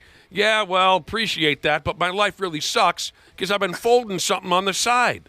And I don't know, how truthful this is, but I was reading that he's been dating this girl for 6 months, and he Which girl now? The girlfriend. The girlfriend, the OG. Okay. He's been dating her for 6 months, and he decided to cheat on her after 3 months. So he's clearly this is the love of his life. And he says that, right, doesn't he? Yeah. He says Norwegian, by the way. Norwegian. Yeah. He said, half a year ago, I met the love of my life. I mean, I don't envy the interviewer. No. That must have been awkward, right? I can't imagine. What's your follow-up question to that? I would definitely say, well, who do you have planned next? Who's next on your list? The good news is, Dana, I don't think you need a follow-up question. Once the guy starts heading down this path of destruction, you just let him cook. Yeah, But the awkward part must have been when it was over. What's the interviewer supposed to say? Well, all right, let's send it on over to Snoop Dogg. That's probably all you got, right? Yep. Thank you for that. He's sir. live at Snoop the Dogg curling. probably would have an opinion on this. Snoop Dogg would probably be a really good person to go to after this. Let's send it over to Snoop Dogg. He's with Patrick the Starfish from the SpongeBob show. They're over at the curling rink, The dude said, half a year ago, I met the love of my life, the world's most beautiful and nicest person. 3 months ago, I made the mistake of my life and cheated on her. And I told her about that a week ago. This has been the worst week of my life. So he still wasn't with the other girl. He was just feeling bad about it. Yes, he was holding on to that guilt. He did. Gotcha. Okay, now I understand. You I know thought how he was it goes. still with the side piece, and He probably figured that this is the best life is going to get for me after winning this, and so I might as well let it out now because I'm a little bit bulletproof. Was this a bit from the Jimmy Kimmel show or something? Well, there's a theory that this was all planned. It was a wonderful plan, right? And he was a good actor if that's the case because he did look pretty pathetic and sad. But yes, there are people wondering if this was some sort of bid. I've never seen anything like this in my life. Basketball, baseball, football, hockey, any interview. This is really Josh coded. What? What does it mean? Yeah, I could the see guilt? the guilt just eating you alive. You accidentally end up spilling it on live national television. I think I would be smart enough. I could see getting on a stage at a middle school dance and just grabbing the mic from the DJ. But certainly not on a podium there in front of the world media. We've certainly seen many, many athlete interviews where they're asked about the game and they go on some kind of a rageful tirade about. Sure. But specific relationship drama like this, I don't remember anything quite like it. Well, just 2 days ago, the Super Bowl, Stephon Diggs broke up with Cardi B at halftime. But did he do it on television? No, he didn't do it on television, but I guess there is kind of some parallels there. I suppose. He did it privately, though. Mm-hmm. But then it leaked out, obviously, because that's what happens these days. More or less what this Norwegian, and I think he said this, actually, so skip the more or less part. I think this is a direct quote from the kid about admitting that he's been cheating on his girlfriend after he wins a medal. He said, I had the gold medal in life. Oh, no. But I effed it up, he said. Now let's go check in with Snoop Dogg. See, the thing is, maybe, some people can get past being cheated on and get back with somebody if they think they're remorseful and do regret it. But she can't do that now that the entire world knows. That's the really exactly terrible part. Uh-huh. You can't. have him over for family dinners. Right. Well, maybe she told him after he admitted this to her privately. Maybe she told him it was over, and so then he just went ahead and put it out in the public. Just went for the Hail Mary? That's what it seems like. Yeah. I mean, he even said, in that follow-up interview, like, hey, I wanted to make sure I did everything I could to let her know I want her back. Yeah. I don't care. Maybe if he won the gold, but You're not getting with a bronze medalist, Yeah. Ash. Yeah. I'm not dealing with no bronze bitch. I don't care who you are. That's funny right That there. is hilarious. This is so unique. Up until this point, the most disturbing part of the Olympics for me was finding out that gal who won the speed skating was actually Jake Paul's fiance. I don't know what the hell you're talking about. I know him. She's so hot, too. Yeah. What are you doing, Yeah, girl? she is. She's just scorching, and then I found out she was Jake Paul's fiance. I'm like, oh god. Yeah, he was crying in the stands. Okay, I saw that What a joke. he was dating an Olympian. I didn't know who it was. Mm-hmm. Is he the one that's the wrestler? And No, all that? he's the boxer. Oh, okay, No, I get him and the his brother boxer. confused. Yeah. Logan's the boxer, or He Logan doesn't is the He wrestler. doesn't deserve that. Oh, okay, because I just saw one of them doing some type of talk show thing with Tom Brady, and it was the one that does the wrestling, and he was telling him about how like he's an incredible athlete, and like flexed on him about like I think it was his high school football career, and Tom Brady's sitting there like, all right, man, like I think it's a little different than professional football. So, Brad Ryder, you don't think that Jake Paul deserves such a scorching hot athletic fiance? No. He is a pain in the ass, isn't he? Yeah. Yeah, he's a pain in the ass. I thought he was the one people liked. Logan's the one people I like. get them so confused. Logan, it's annoying how I don't good a like wrestler either one he of them. is. They're both annoying. That's the one that wrestles is the one. Yeah, people like, right? he comes off as very likable. The Jake, the boxer, he seems like a total tool. All right, back to this kid. Back to this Norwegian biathlete who admitted to cheating during a post-medal winning interview. I'll tell the story again. I'll try to abbreviate it as best I can. Senior year of high school, had an out-of-town hockey tournament. We would have won the sumbitch, but Big Al was too hungover to score a friggin' what do they call that in the business now? A shootout goal. You know, should have won the tournament, but Big Al ran out of gas. He had a shootout. He blew it. But that weekend, our hockey team just went wild. Drinking, carrying on. All the women in town our age wanted us because we were 612ers, right? Women were flocking to our garbage motel. We had the time of our lives. And one of my teammates that weekend did two things for the very first time in his life. He bought beer underage, and he got laid. And he had a regular girlfriend back home. And a doll, too, just an absolute doll. One of the sweetest girls we went to school with. This was his girlfriend. But she didn't want to have sex yet. So he's just this ball of rage. And so while we're out of town, finishing second in the tournament, thanks to Big Al, while we're out of town, we're drinking, carrying on with the local gals. And my teammate buys beer underage for the first time, and he gets laid. The next morning, while we're still there at the tournament, my teammate is so riddled with guilt, he can't even talk. He's so disgusted with himself for what he's done. We're all trying to help him out. Hey, man, it happens, whatever. He can't be talked out of it. He's so disgusted with himself. We go back to school. We walk into school. His girlfriend comes running up and says, I heard what you did this weekend. And he says, she meant nothing to me. I'm sorry. Oh, my God, I was drunk. I don't know what I'll never cheat on you again. And his girlfriend says, I was talking about you buying beer underage. Oh, no. One of the most incredible things I've ever seen ringside in my life. That's beautiful. She starts scream crying and running down the hallway, and my teammate realizes, oh, my God, I just obliterated myself. That sucks. It's like in the movie Liar, Liar, where Jim Carrey's pulled over by the cop, and the cop asks if he knows why he pulled him over, and he runs down an incredibly long list of everything. Right. I could see doing the same thing. Well, changing lanes without signaling and speeding. Confessing anything I think I've done wrong. Mm-hmm.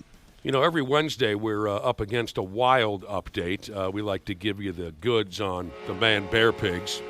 But since they don't play another regular season game until mid-March or something, let's make today's edition, we can continue with this Olympic stuff, let's make today's edition the Wild/Winter Olympics update. Team USA snatched up 5 more medals at the Olympics yesterday. None of them gold, 3 of them were silver, all right? So you had a cross-country skier, poor bastard. That's the event that he's going with? That sucks. Cross-country skier by the name of Ben Ogden won a silver. United States hadn't won a medal in cross-country in 50 years. You heard about this guy, though, right? No. So this guy... He, engaged to Jake Paul? No. Logan Paul. So Ben Ogden grew up basically about 2 miles from the last male to win in cross-country skiing, Bill Koch. No kidding. So he grew up like 2 miles from this guy, and actually, when he was young, trained with this Bill Koch, learned how to ski from the guy who won the medal. And then he became only the second U.S. man to win a medal in cross-country skiing. They grew up in the same neighborhood? Yep. Well, they lived in the same neighborhood? They're different ages, Of course, obviously. they're 50 years apart. But yes, correct. F me running. Yeah, great story. A freestyle skier named Alex Hall won a silver medal. And then this couple from the Windy City, Duluth, they won a silver medal with that curling in the mixed doubles competition. Corey Dropkin. Corey, I'm going to go ahead with Tice, but I'm not sure which is which. They lost to the damn Swedes. Big, obnoxious, loud talkers, those Swedes. The Swedes beat them in the final round, but they got that silver medal. So this couple, Corey and Corey, they're the first Americans to win an Olympic medal in the mixed curling event. Mixed doubles. Right. A bronze medal for a luge competitor, Ashley Farquharson. That's fun. Bronze medal in the women's luge, and a couple of alpine skiers won bronze medal. That's how that. Well, one of those skiers was from Prior Lake. What? Paula or Jack Willett? Paula. Prior Lake. Yep. Paula Maltson. Maltson? Yes. Yep. So, they're piling up some medals. They're not golds, but what the hell do I... they've got more coming, though. What am I going to say about it, Josh? What am I going to do, be a dick about it? No. Well, I mean, I know that's your motto, but not when it comes to American pride. No, go ahead. Get your bronze medals, whatever. Happy for all of you. The United States Women's how do you say this? The United States Women's Hockey Club destroyed the Canadian ladies yesterday at the Olympics. 5-0. So I don't think the best Canadian player was on the ice, though. No, she's she was hurt. She's the one that she has 3 game-winning goals in gold medal games. That's pretty impressive. Yeah. I believe the last name is Poulin. Yep. Sounds right. Would that be Dave Poulin's daughter? And I know 99.7% of you are saying, who's Poulin? State of hockey. Dave Poulin played in the NHL for many, many years. I'm just stabbing at it. Is that Dave Poulin's daughter? No idea. Can someone jump on Wikipedia? I'm looking it up. Thanks, Cubby. But now that it dawns on me, maybe Dave Poulin was an American player. And we're talking about he's Canadian. Okay. I'm looking for kids. I don't see kids so far. Maybe I'm wife. just taking a guess. He's got a wife? He does. Is he faithful? It doesn't say. We'll have to ask him. It matters, yeah. Well, I mean, today we've been talking about, So the U.S. women's hockey team, yesterday was their 3rd straight shutout so far. 20 goals scored in the preliminary round. So they're just stomping a mud hole in everyone that crosses their path. They're heading into the quarterfinal rounds now. Perhaps the United States and Canadian clubs will meet again with a medal on the line this time. Likely the gold medal game. Okay, well, I'm sorry. What the Canadian hockey player? What was her last name? Poulin. I'm sorry. First name. I have no idea. Oh, there's a Lindsay and a Taylor. Her name's Marie Philip Poulin. Okay. I see Dave Poulin. I see he's got twins, Lindsay and Taylor. Well, there you go. I appreciate you looking it up. A relative. Oh, maybe he's the uncle. Appreciate you looking it up. Well, here's a fun and there's fact. a Kylie as well. Marie Philip Poulin has a dog named Arlo. I'm sorry? Thank you. Marie Philip Poulin has a dog named Arlo. Arlo? Mm-hmm. Where's the fun fact? Is it coming up? Yeah. I thought that was a cute name. Where the hell do you want us to take that? I just thought it was of note, and I knew Ashley would appreciate it. I do. Thank you. Man. I don't know anything about this. I just got a text message from a listener who says, did you see the guy who got his neck sliced by a skate at the Olympics? That's a hell of a way to go out. What are you talking about? Somebody die on the ice? I did not see that. I would have thought that would be bigger news if that happened. That was totally Family Guy that right was there. Peter Griffin right there. Oh. I would have thought that would have been bigger news. Oh, yeah. Peter, or Brian, don't. The funny thing is, I am starting to watch that show a little bit more recently in recent months. I didn't even mean for that to come across that way, but I am. It's a story of a certain ornithologic variety. No, I didn't hear about anyone getting their head cut off on the ice. I don't think that's. Did not see anything about that unless it happened this morning early. That's terrible if that's what happened. My God, don't kid around about something like that. Let me see if this is the right clip. Brian, can I see that paper for a sec? That's odd. I thought that would be big news. You thought what would be big news? Well, there seems to be an absence of a certain ornithological piece. A headline regarding mass awareness of a certain avian variety. What are you talking about? Oh, have you not heard? It was my understanding that everyone had heard. Heard what? Brian, don't! Oh, well, bang. We got in trouble for that. We used to play The Bird is the Word quite a bit, and our old boss got real pissy for whatever reason. Because he's a jag-off. Yeah, he is. I mean, I haven't seen him in years, but I'd imagine he probably still is. I'm not seeing any text messages about anyone getting their head cut off on the ice. Don't play with us like that. What is this? Oh, someone says that's a new event at the Winter Olympics, slicing each other's heads off with ice skates. How about this? A dude called Philippe Raymond. He's a ski jumper. Pulled a major upset at the Winter Olympics. He's friggin' German. He won a gold medal, his first world title ever. German ski jumper Philippe Raymond. I guess the cute twist to all this is that Philippe has a fear of heights, yet he is a world-class ski jumper. Yeah, it's impressive. Wow. How does that work? He says he's just got a little quirk, and he says from time to time I have an issue with my fear of heights, but I just try to control it. Good for him.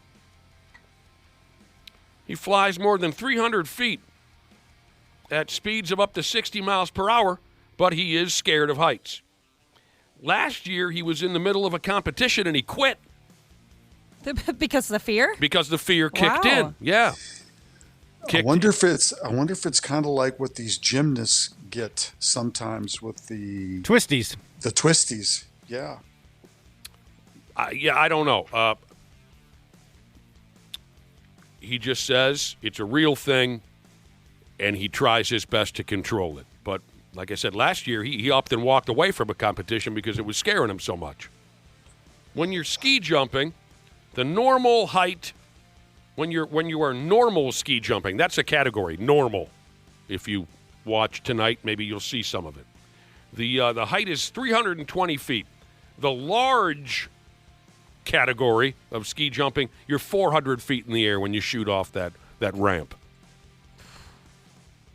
Crazy. As Ashley would say, to be scared of heights while staring at a jump that's 300 feet or higher, as Ashley would say, that is not ideal. That is not. Ashley, some people are texting in asking if you could explain this ski jumping that you're talking about. Shut up. Shut up. You had a great explanation of what ski jumping is. Yeah, they go off this little jumping apparatus. Jumping apparatus. And they go real high and real fast. Yup. It looks like they're flying, and then they come back down. Super cool. If you've never seen it before, you should check it out. Okay, so people are sending links about the speed skater the Aussie speed skater got the neck cut. So apparently this was last year it happened. Oh. And so, but the story's been coming up because he's competing this year saying, hey, despite everything that happened. Speed skater. Well, was he bleeding out? Was he doing a Clint Malarchuk? Let's see. Was it particularly? Did he come close to death like Clint Malarchuk? I'm looking to see how bad it was. I can see how that would happen if you fell down with other skaters. Oh, of course. Yeah. Yep, that's what happened. They crashed into a wall. Yeah, those speed skates are large skates, too. I mean, that's super sharp. I can see. Oh, dude. That would be awful. No one's come closer to death than Clint Malarchuk. No. And if you are I wondering, can't watch that. if you don't know what we're talking about, 1989 goaltender for the Buffalo Sabres. It's the worst thing that's ever happened, ever. Yeah. Wolves Trailblazers tonight here in town. That's the final before the exciting All-Star break. Well, we'll see which team shows up tonight. Right. I mean, right. Let's see if we can get 2 in a row here. Yeah, that's really what this the second half of the season is going to be all about. Can they show up every night and be consistent? Because it's been pretty erratic. Wouldn't that be great to see this team just turn it around and be active as hell? Again, I think the team motto for the rest of the year should be "Move, bitch." Mm-hmm. That's all you got to do on both ends of the floor. Just move. And we're getting down there now. After tonight, I think we got 26 games left. So, right. you know, the All-Star break, people think of it as a halfway point. It's not. It's about the two-thirds break, 2/3 of the way through the season break. They've only got 26 games left after tonight. So, yeah, it's time to step on the gas now. Step on that gas, Cubby. Yeah. Here's a basketball game, a college ball game that, boy, they could have used us. They really could have. The other night, someone called St. Francis played a game at Chicago State. All right? Here are the numbers. Says here, total players on the court, 34. If you add up all the players, starters and bench players, between St. Francis and Chicago State, there were 34 athletes on the Fans in attendance at the game, 27. I dated a girl who played college hockey, and she said that was very similar. Back in the day, she said there was always more people on the bench than there were in the stands. That's apparently a true story. 27 people showed up to watch that ball game live. Yes, Brad. So even the parents are showing up.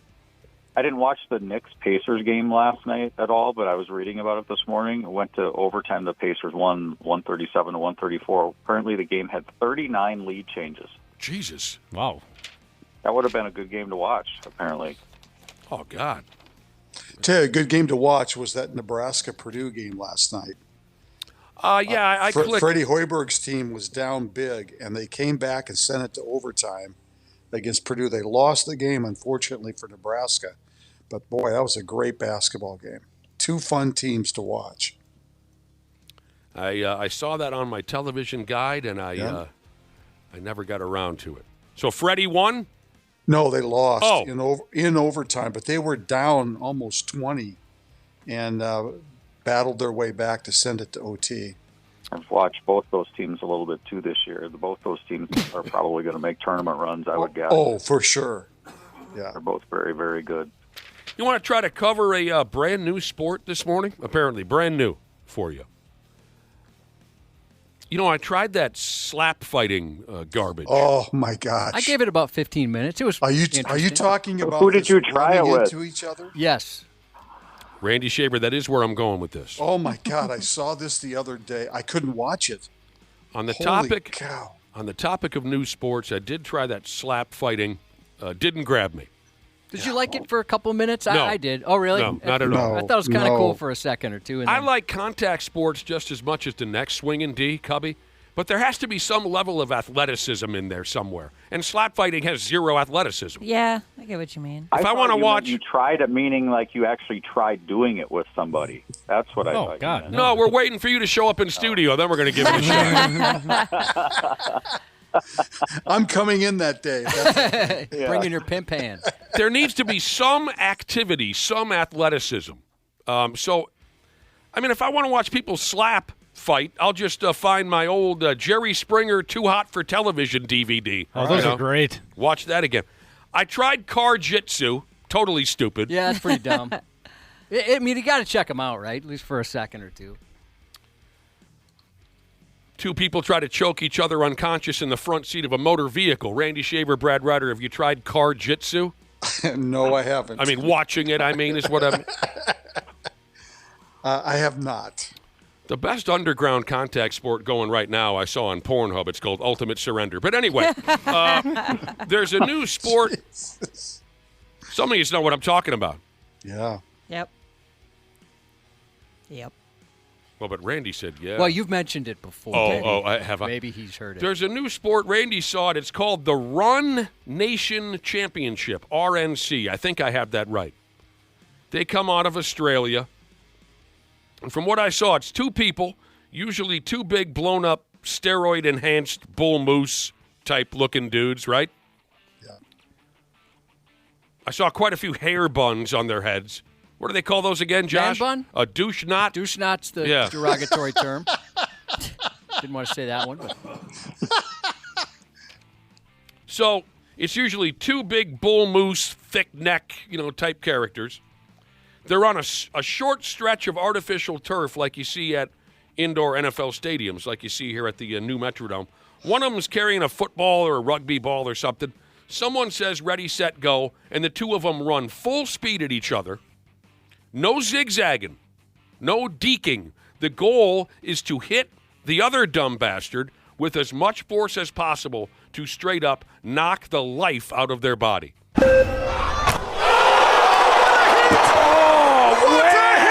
my God!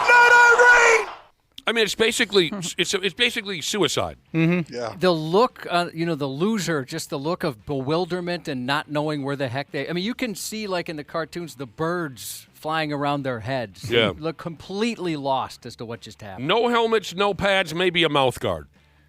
There's an episode of The Simpsons once where Bart and Homer put huge pasta pots on their head and run full force at each other as a game. And this is basically the real-life version of that. And that clip was to demonstrate just how dumb they both were. Right. So is this up on our website? Yes, it is. Yeah, every clip I'm watching of this, there's paramedics that jump in immediately right after somebody hits the ground. How stupid is that? It is pretty stupid. Check it out on our website. In a couple videos of this that I watched, one or two of the morons that got knocked on their ass ended up sound asleep on the turf, and they're doing that Don Beebe reaching for the sky type of a thing, like an enormous, helpless infant. So according to the story here, this is growing in popularity. Again, it's called Run Nation Champion. Well, that's what they always say, Randy. Yeah, right. Well, Dana White, hasn't he said that slap fighting will be bigger than pretty much any other fighting sport? I always hear the same thing about slap fighting. I always hear, it's growing in popularity. I've never heard a single live human being say that they watch slap fighting on an even semi-regular basis. Yeah, me neither. I think like all of us, everybody watched a clip of it and said, nope, not for me. They always say it's growing in popularity. That's how they try to drag you in. Like Josh and I sometimes, Josh, you have something in your news report about, a new pair of jeans that cost $75,000, right? And they say, well, they're sold out. They never Because they made like 6 of them. Well, it's BS. They're not sold out, but they're trying to get suckers to go, oh, God, they're sold out. Well, I better buy some. Yeah, video game companies have been doing that for years on system launches. Yeah, there's no way you're going to get this video game, right? Right, yeah. They intentionally limit the availability so people go crazy, and then the scalpers start selling them. People are like, oh, if everybody has this, I need to have it. Right. So, I have two questions. Yes, Brad Ryder. How many bones would be broken if I tried to do this against all of them that look like that? Oh, yeah, those guys are giant. You'd be in some trouble. And how much money would it take for me to do it? You'd have to answer that. Yeah. Why are you asking us? Yeah. I don't know. Oh. Well, I'm asking you guys, would there be an amount of money that would... That sounds like me at home, where I have to ask my wife my opinion. How do I feel about this? No, I sometimes do that too, Josh, when it comes to foods. I'll say, like, do I like that? You know, like a certain type of food, because I don't know or I don't remember. Oh, my God. Josh, you're just so sad. Oh, I like it. There's no responsibility. We had an intern years ago. We sent him off to interview the Foo Fighters because God knows we didn't want to have that responsibility. Uh-huh. And the intern got the Foo Fighters laughing. The intern asked the Foo Fighters, do I like peanut butter? So anyway, this RNC, this new collision sport, like boxing, it says here it has different weight classes. Most participants, called runners, have a background in combat sports, rugby, American football, or high school marching band.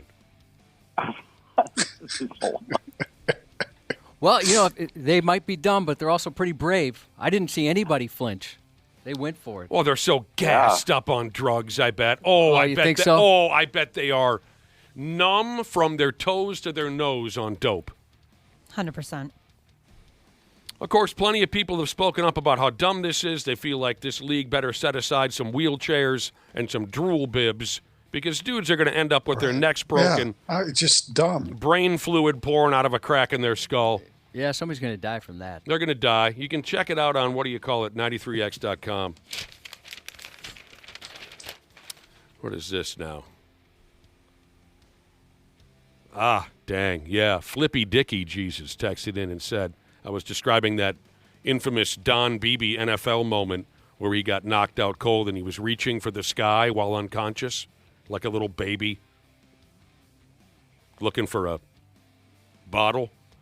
Flippy Dicky Jesus said that's called the fencing response. It's a signal that the person has a brain injury. Oh. Mm. There you friggin' go. Yeah, that's always scary when you see like an NFL player knocked out, their hands kind of go straight up. Yeah. Oh, that makes that my just happened stomach to Tua flip. a couple years ago? Oh, my gosh, yeah. He's the most notorious. I don't think that guy has any brain left. I think it's all just... Tua Tagovailoa. Oh, yeah. Oh, dude, every time something has happened to him, I'm like, just, that's it. That's got to be it, bud. Nope, you're coming back, all right? Flag football is going to be the Olympics, man. That might be the route for you at this point. Honestly, he just needs to sit on a couch, Dana. Yeah. Oh, man. San Francisco 49ers lineman Keon White got shot in the ankle. Oh, no. Oh, ow. That's such an inconvenient place. And what did we just cover a couple months ago? The 49ers are the most injured team in all of sports. Yeah. Mm-hmm. This is two guys that have been shot in the offseason in the last 2 years. Apparently this guy was wandering around Randy Shaver. 4 a.m. At 4 o'clock in the morning. Yep. Nothing good happens at 4 a.m. Nope. He was wandering around doing something or another at 4 o'clock in the morning. He got shot in the ankle. And last year, this wide receiver, Ricky Pearsall, got shot in his guts. That was crazy. I mean, that was nuts that you saw the video, I'm assuming, when the paramedics were walking him over to the back of the ambulance? I don't recall. I mean, he looked like he just got punched in the stomach. The 49ers cannot catch a break. Shot in the ankle. Jesus. Oh, boy, I bet you'd feel that. Yeah. That ankle Can't bone? even imagine. You ever ain't no cushion down there. No.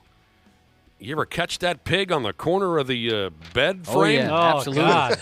That makes me so violent. Mm-hmm. There you go. I mean, you're down skis. We are getting closer and closer to baseball. Yeah. As a matter of fact, from what I looked up last night, the Twins will be playing their first spring training game next Saturday. I saw some photos of Joe Ryan on the mound already down there getting some work in. Joey Ryan? Mm-hmm. Looking good? Getting God, he always looks good, Josh. Oh, you mean he's pitching? Yeah, no, it looked fine. Justin Verlander must not be a very bright guy. Why? He must just be a stupid person. At his age, And considering what he's already accomplished in Major League Baseball, if any of us were Justin Verlander, we would retire and just sit at home by the pool with our super hot wife, whatever her name is, Flopsy, whatever her name is. Kate Upton. Flopsy. That's one way. Right? To describe. Naked every day. They're giving him $13 million. I mean, that's hard to pass up too. Oh, he's got $388 million.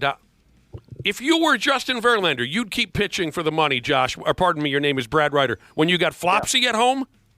Well, speaking of on the road trips, yeah, why not? Sure. You guys are nuts. I mean, the Tigers lost Reese Olson for the year, so they lost one of their starters in the rotation. They signed Framber Valdez. I mean, come on. I mean, they're going for it. And Verlander, he sees an opportunity to win another ring. Yeah, I think the Tigers are setting themselves up to be one of the best teams of the AL. You guys are, Josh. I know another year of pitching baseball, Josh. Another year of baseball pitching. I don't know how to put that. Or Flopsy at the pool. Flopsy. Right. 100%. I mean, we've seen what he can do. Oh, man. I wouldn't even have to think about it for longer than a half second. No, which way you going, Ashley? Flopsy. Flopsy. I'd leave mid-season once I hit whatever the financial planner says, whatever the number is. Yeah. Like, even if it was like 4 innings into a game. Yep. I get it. It's a lot of money, and the Tigers' rotation needs help, blah, blah, blah. Jesus, what's the matter with you? But it's Flopsy. But Flopsy can come on the road trips. Yes. Right. It's not like you are secluded from Flopsy during the baseball I'm season. staying home, and I'm convincing Flopsy to invite a lot of her girlfriends over to the pool, too. Yeah, I want to be the best partner she's ever had in her life. By the way, you're pitching one day out of the month, out of the week. That's one day away from her. Maybe he's concerned that after he's done pitching, Flopsy isn't going to like him as much anymore. Right. Nick. Yes? Flopsy invites 3 of her hottest friends over. Are we at the pool? Yeah, we're at the pool. You just get done, you're oiling them all up and everything like that. What are their names, the 3 hottest friends? You got Flopsy. Oh, Vera? Yep. Trinity? Yep. Trinity. Yeah, Trinity. And Bambi. Yeah, Scoopy. Bambino. The great Bambino. Yeah, Justin Verlander's he's gonna go ahead and he's gonna try at least one more season in the bigs. He signed a contract with the Tigers. Right.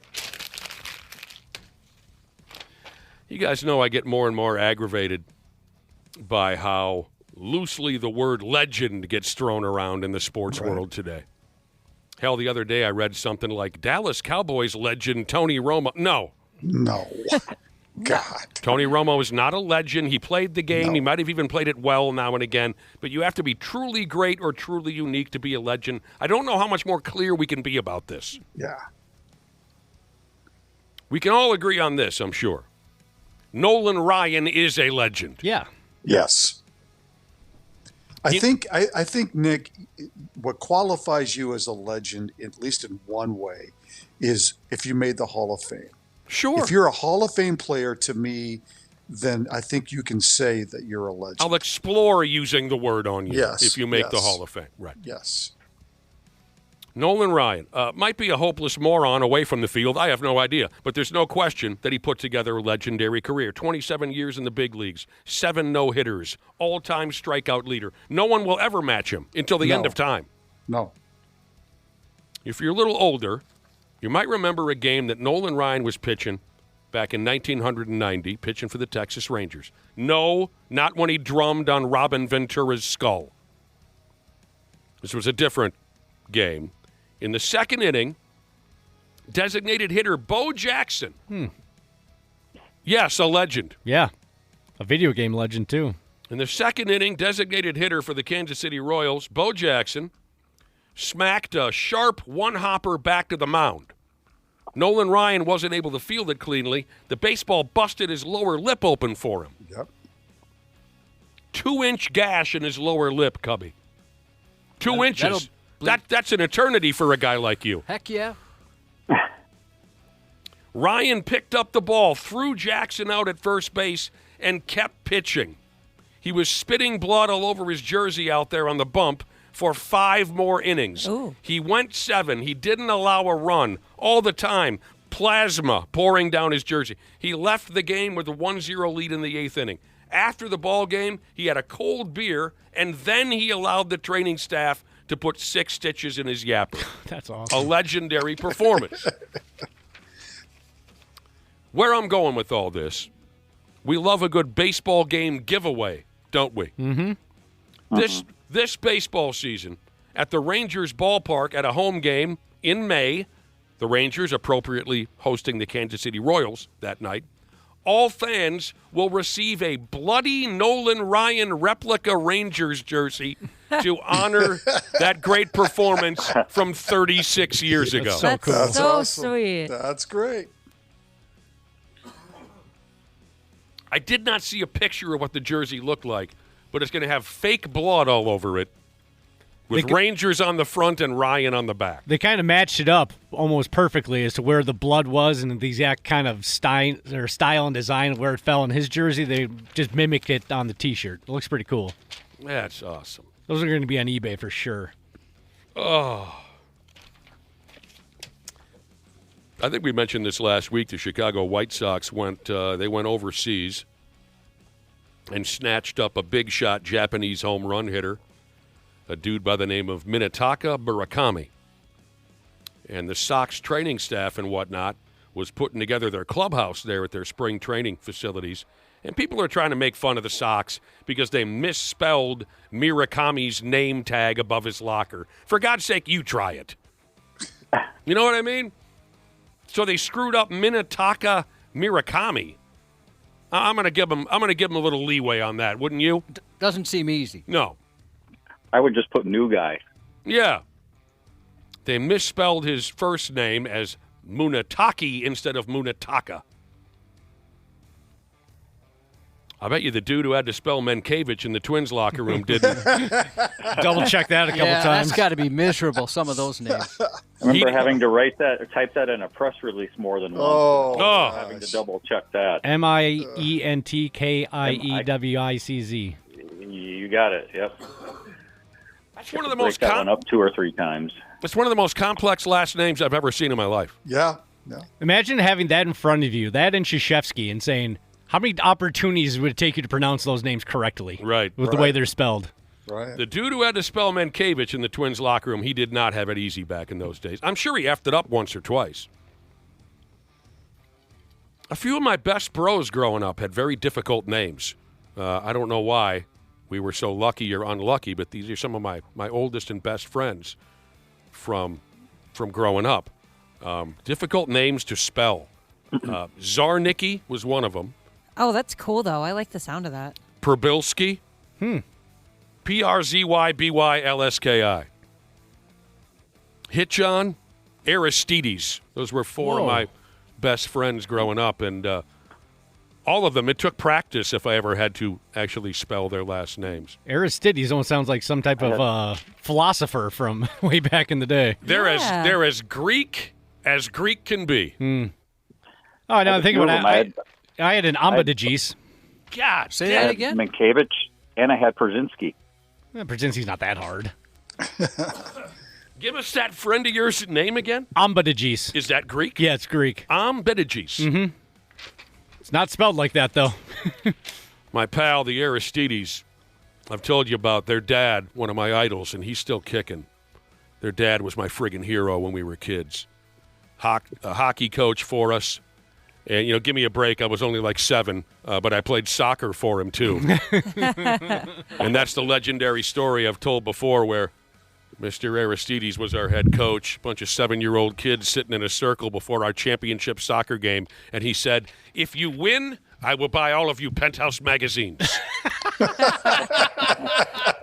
And how old were you again? 7 or 8. That's awesome.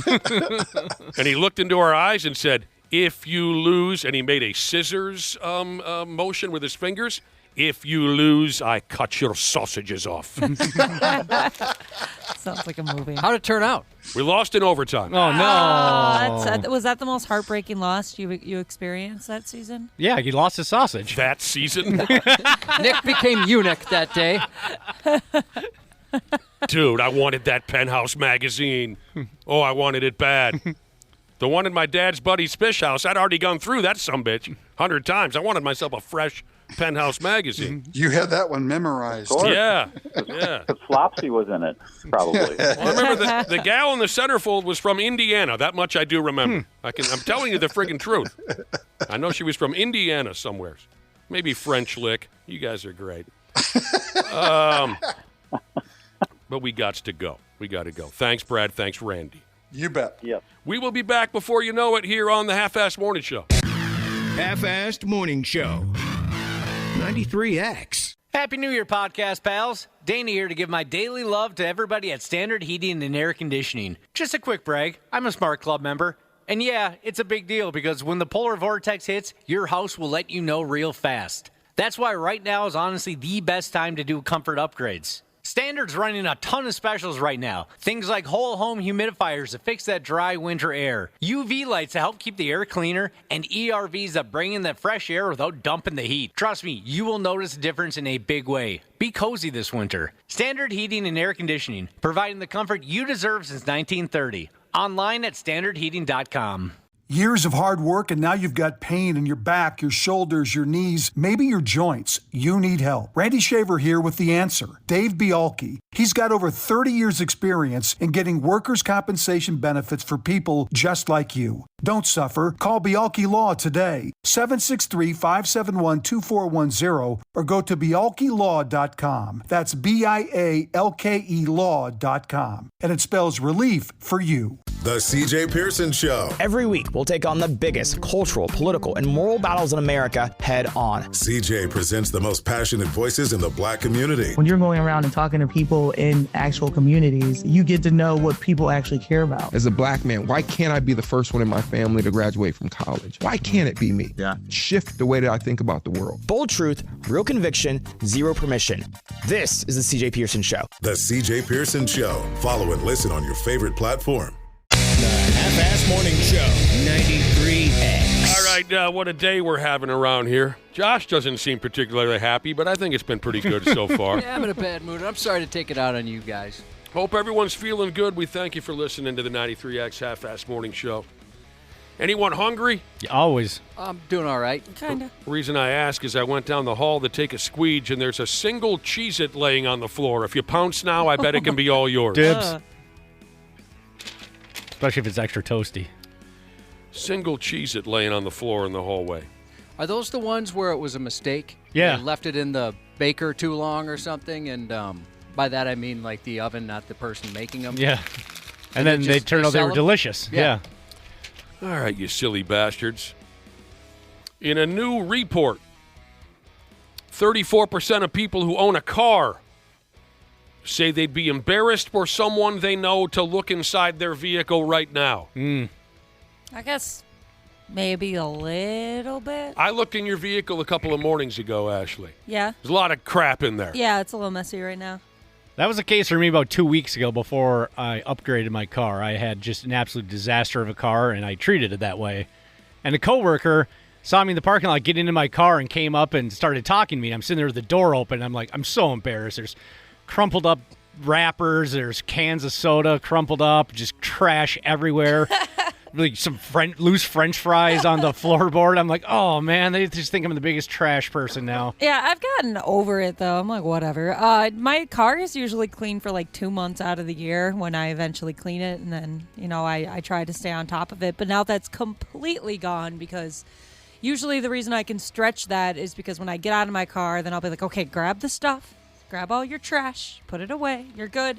But now I don't get that chance because I've got like a negative amount of time to get my child out of the car seat, or else he seems like he's going to kill me.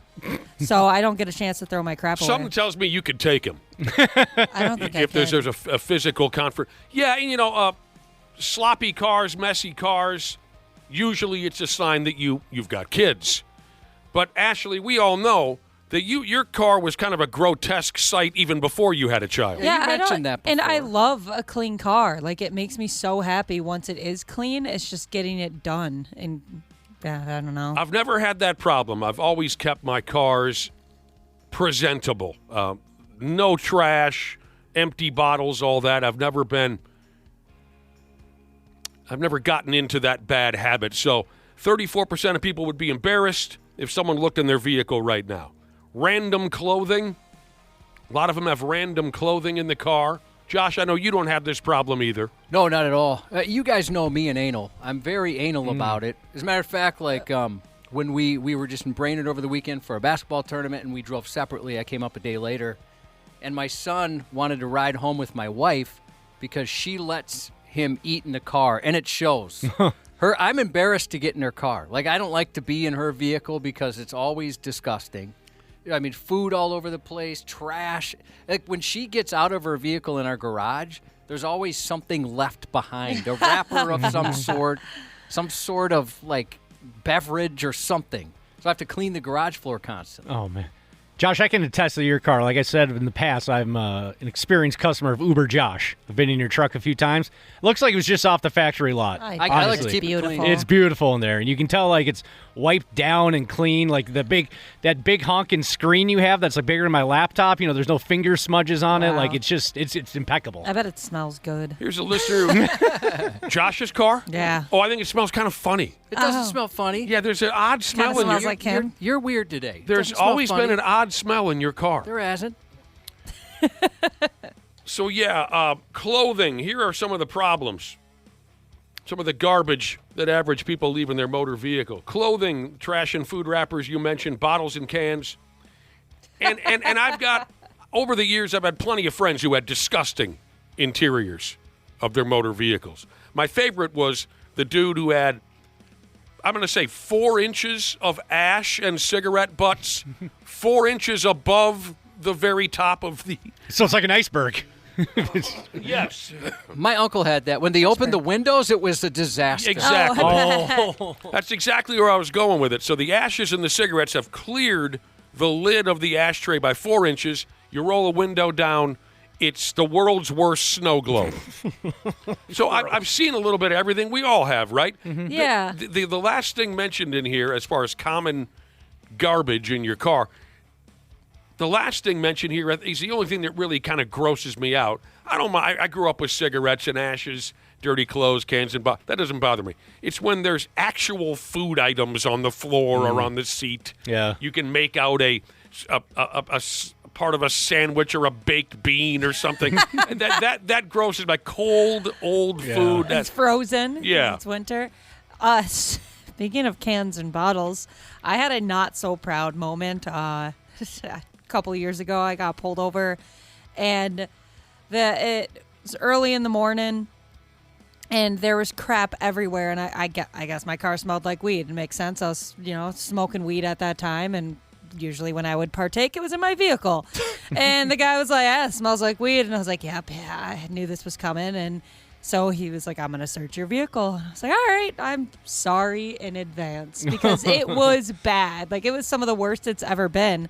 And this was in the middle of the winter, and he starts pulling out like cans and bottles of empty alcohol. And I wasn't drinking and driving. It was just like, you're out somewhere and you throw your empties in like your back seat or your Maybe trunk. from the camping trip from 6 months prior or exactly. something. Yeah, or like tailgating. And he pulls out like an array of different kinds. Like, he's like, we got a Natty Light, honey Vice over here, a Car Bliss. So we got a Guinness can. And he was like, "When were these from? Like, why? What's up with this?" And I was like, "Well, that one's a Honey Vice, so that probably was like in the summertime. That was months ago. That's a winter beer, so that one's relatively new." Did you get in trouble? No, the guy was like, "Come on." He's like, "Here, I got a ticket for speeding," but he was like, "Do me a favor and clean your car. Like, this is ridiculous." Yeah, you kind of probably feel bad for her. Say, this is a warning to get your life together. I was like, sorry, man. It's like when Peter Griffin opens his car door after getting pulled over and the beer can just keeps spilling out. Yeah, it's like, I promise I'm not drunk right now. Half of us say that our The current state of our motor vehicle's interior is a fair reflection of our personality, for better or for worse. I don't know. I got problems. I mean, I even organize like the center console. I organize the glove compartment. You know, I don't know. I get kind of stupid about stuff. Are you like even that. one of those people that has their radio presets in numerical order? Yep. Yep. Okay. Why? Yeah, I don't even wouldn't do it it in be? order that I listen to. Yeah. Yeah, I got to have it in numerical order. I love that about you. I wouldn't say that is true because I'm really anal about my house. I like my house to be organized. It's not at the moment. You but don't care so much about the car. Yeah, the car just it doesn't feel I the am same. everywhere. Where is the smell coming from, Josh? There's no smell in there, and you need to stop it. Although somebody said they were in my car, and it did smell a bit like Updog. It smelled like what? Updog, he said. Well, what's up, dog? I don't know, dog. What's up with you? Here are some of the odd items currently in somebody or another's motor vehicle. All right, so you got the garbage, you got the empty beer cans, you got the one-hitters, random clothing, food on the floor. Here are some of the more odd things that people have admitted are currently rolling around in their motor. How do you say it, Josh? Motor vehicles? While you're coughing, 64 C10 Jesus said, as a former dealership mechanic turned city worker, I do not miss all the nasty trash, drugs, condoms, dildos, vibrators, and bull semen coolers that I have seen in customers' vehicles. Oh, man. I thought I had it bad at Enterprise when people would drop off their cars, come back from vacation. Oof, and they're trying to keep it clean. And there'd be so much trash in there, but that's not. I didn't see any bull semen coolers. That individual does what for a living? Used to be a dealership mechanic. Oh. I'll bet you see some pretty gross stuff. A Sammy Sosa bobblehead doll. It's so random. Is currently rolling around in someone's motor vehicle. Sammy Sosa last played professional baseball, what would you say, 2004 or something like that? Yeah, around there. Uncashed lottery tickets. Oh, yeah, that's where they go to die, yeah. I even have one in my husband's truck somewhere. You're talking about scratch-offs? Yeah, I think it was like a $10 winner. If you find that, turn it in. One of the greatest stories I ever heard, and this was on national television. It wasn't like I heard it at the Wayzata Legion, about a cat who regularly played the big lottery stuff. I've never spent one single solitary penny on anything lottery-related, so forgive me if I sound wildly uneducated. This guy played the big bangers. Powerball. I'll go along with it. Mm-hmm. Hundreds of millions of dollars. Yeah. He was also the type of guy who left a lot of stuff in his car. And he drove a lot with the windows down. He lived in the South summers. So he sits in front of his television. He watches the numbers come up for the Powerball, and he's in his pockets like, well, I bought a ticket today. Where the hell is it? Can't find his ticket. There's like a month leeway or some amount of time they give you to contact the lottery department, right? He's looking all over the house. He's going nuts. And a couple weeks go by. He gave up. He's driving to and from to work. He gave up. Obviously, I lost the ticket. He finds that ticket on the dashboard of his friggin' pickup. Somehow that little flaky little piece of paper didn't blow out the windows as he's driving back and forth. Everything he did, work, social stuff, somehow that ticket did not blow off the dash. And he ended up winning $388 million, whatever. He won. Wow. That's awesome. He had the winning numbers. That's. I mean, I'm not the most religious person in the world, but that's someone looking after you. Absolutely. Half-assed morning show, 93X. Yeah, you know how it is for some of us. The interior of our motor vehicles are a straight-up trash pile. You got food and trash and beer cans, diapers, adult or otherwise. The interior of some of your motor vehicles is a straight-up trash can. We've been talking about that the last few minutes. Outside of the trash, there are some just bizarre items that some of you have rolling around back and forth in your motor vehicle for no good reason. Before we get to that, like for instance, Josh, one of our listeners texted in and said, I've got no excuses. Currently, there is a ball of yarn rolling around in my motor vehicle. Before we get to that, I mentioned, as clean of a character as he is, there's a weird stink in the interior of Josh's motor vehicle. There is no weird stink in there. Someone texted in and said, is it the smell of guilt? Well, if guilt has a smell, it's probably You're in a there. Catholic guy. Certainly You've been riddled shame and guilt. Hating my performance on the morning show on the way home from work. If that has an odor. That pours out of you. If that has an odor, it's in there. How about this? Subaru Parts Jesus said he's been in a dealership for the past 24 years. Had a lady with a brand new car. Came in for her first oil change. Completely packed with trash. She told the service advisor there was a cat living in there, so don't roll the windows down. Their tech pulls it in the stall, and out of the trash popped the head of a kitty. She said it was crazy. Oh, my God. I got to be honest with you. I would love a car, Kitty. Just a trash cat It running lives around in there. He stays in there, and we just ride places together. Doesn't come in the house. Now, someone texted in and said I should take it easy on Cubby because he says sometimes people with weight problems can't always reach all of those spots in the shower. Oh, yeah. Where here are some of the other odd items people have in their vehicles. Old Halloween decorations. Somebody's fake leg. Somebody's. Well, specifically their husbands. Yeah, okay.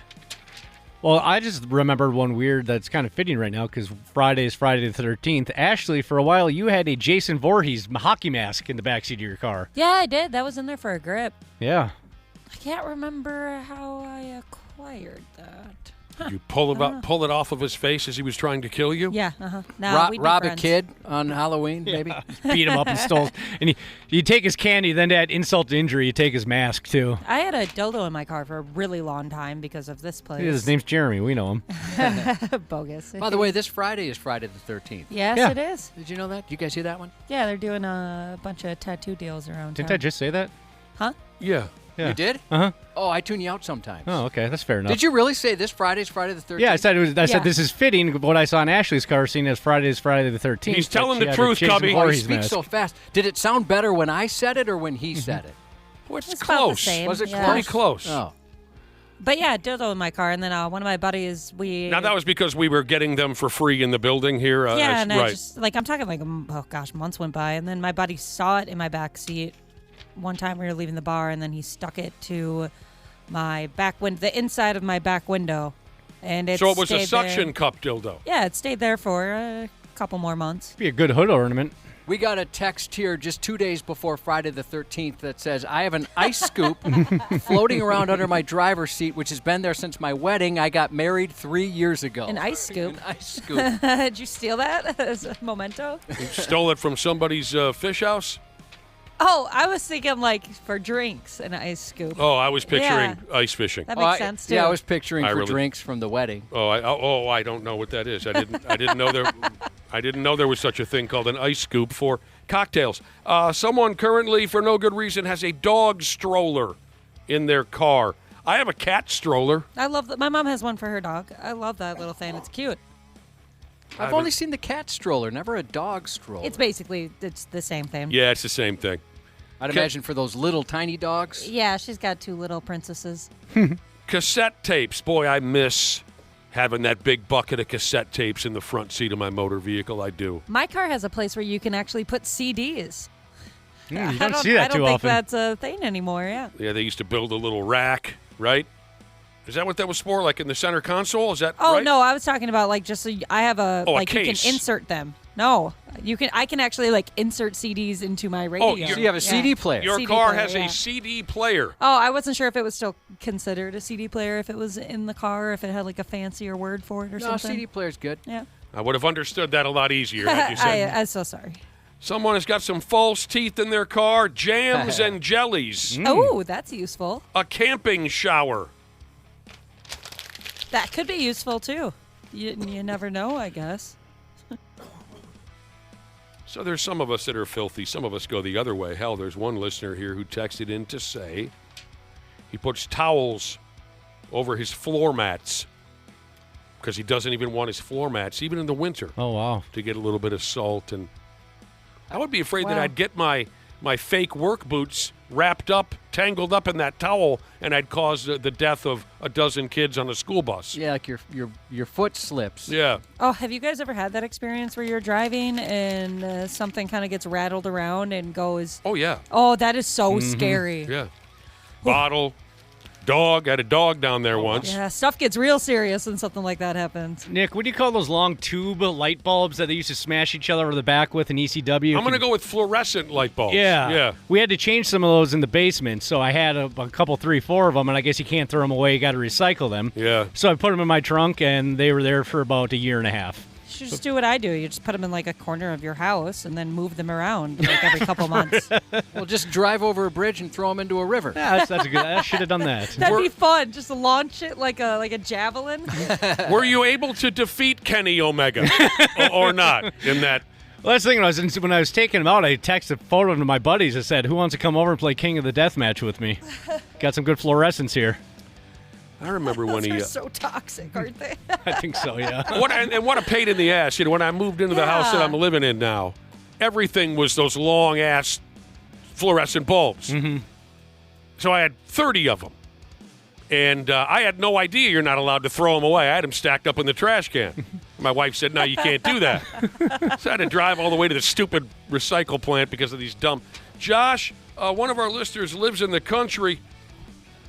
So sometimes, because of what he does for a living, he gets a little corn in his truck, and he found a mouse carcass trapped under his floor mat. Oh, no! Oh, I bet that reeked. That mouse was having the time of his life, though, for a little while. Oh, I would have thrown up everywhere. I do love corn. Yeah, when those mice are rotting, that's so gross. Oh, yeah. I'm so glad I've never experienced that. Oh, it's terrible. You'd know for sure. One of our listeners' dog has been dead for 5 years. The leash is still in his car. Oh, God, is the dog connected to it? No. We got to go. Yeah. Congratulations to Ford Nut Jesus and the Misses. They brought a new Jesus to the sisterhood last Monday. That's awesome. Happy birthday to retired Air Missile Defense Jesus. Papa Smurf Jesus said he'd like a birthday shout-out for his brother Travis. And to quote, now these are his words, not mine, "Get a job, you bum." Happy birthday to Junkin' Fools, Jesus. And one more time, thank you so much for the nice messages yesterday about hitting 27 years of mediocre morning radio. Couldn't have happened to a nicer group of people. And we also really appreciate our coworkers. They gave us a nice surprise after the show with an unexpected party, which was a special moment for us. So thank you for that as well. Have a happy hump day. Half-assed morning show 93X. Happy New Year, podcast pals. Danny here to give my daily love to everybody at Standard Heating and Air Conditioning. Just a quick brag, I'm a Smart Club member. And yeah, it's a big deal because when the polar vortex hits, your house will let you know real fast. That's why right now is honestly the best time to do comfort upgrades. Standard's running a ton of specials right now. Things like whole home humidifiers to fix that dry winter air, UV lights to help keep the air cleaner, and ERVs that bring in that fresh air without dumping the heat. Trust me, you will notice a difference in a big way. Be cozy this winter. Standard Heating and Air Conditioning, providing the comfort you deserve since 1930. Online at standardheating.com.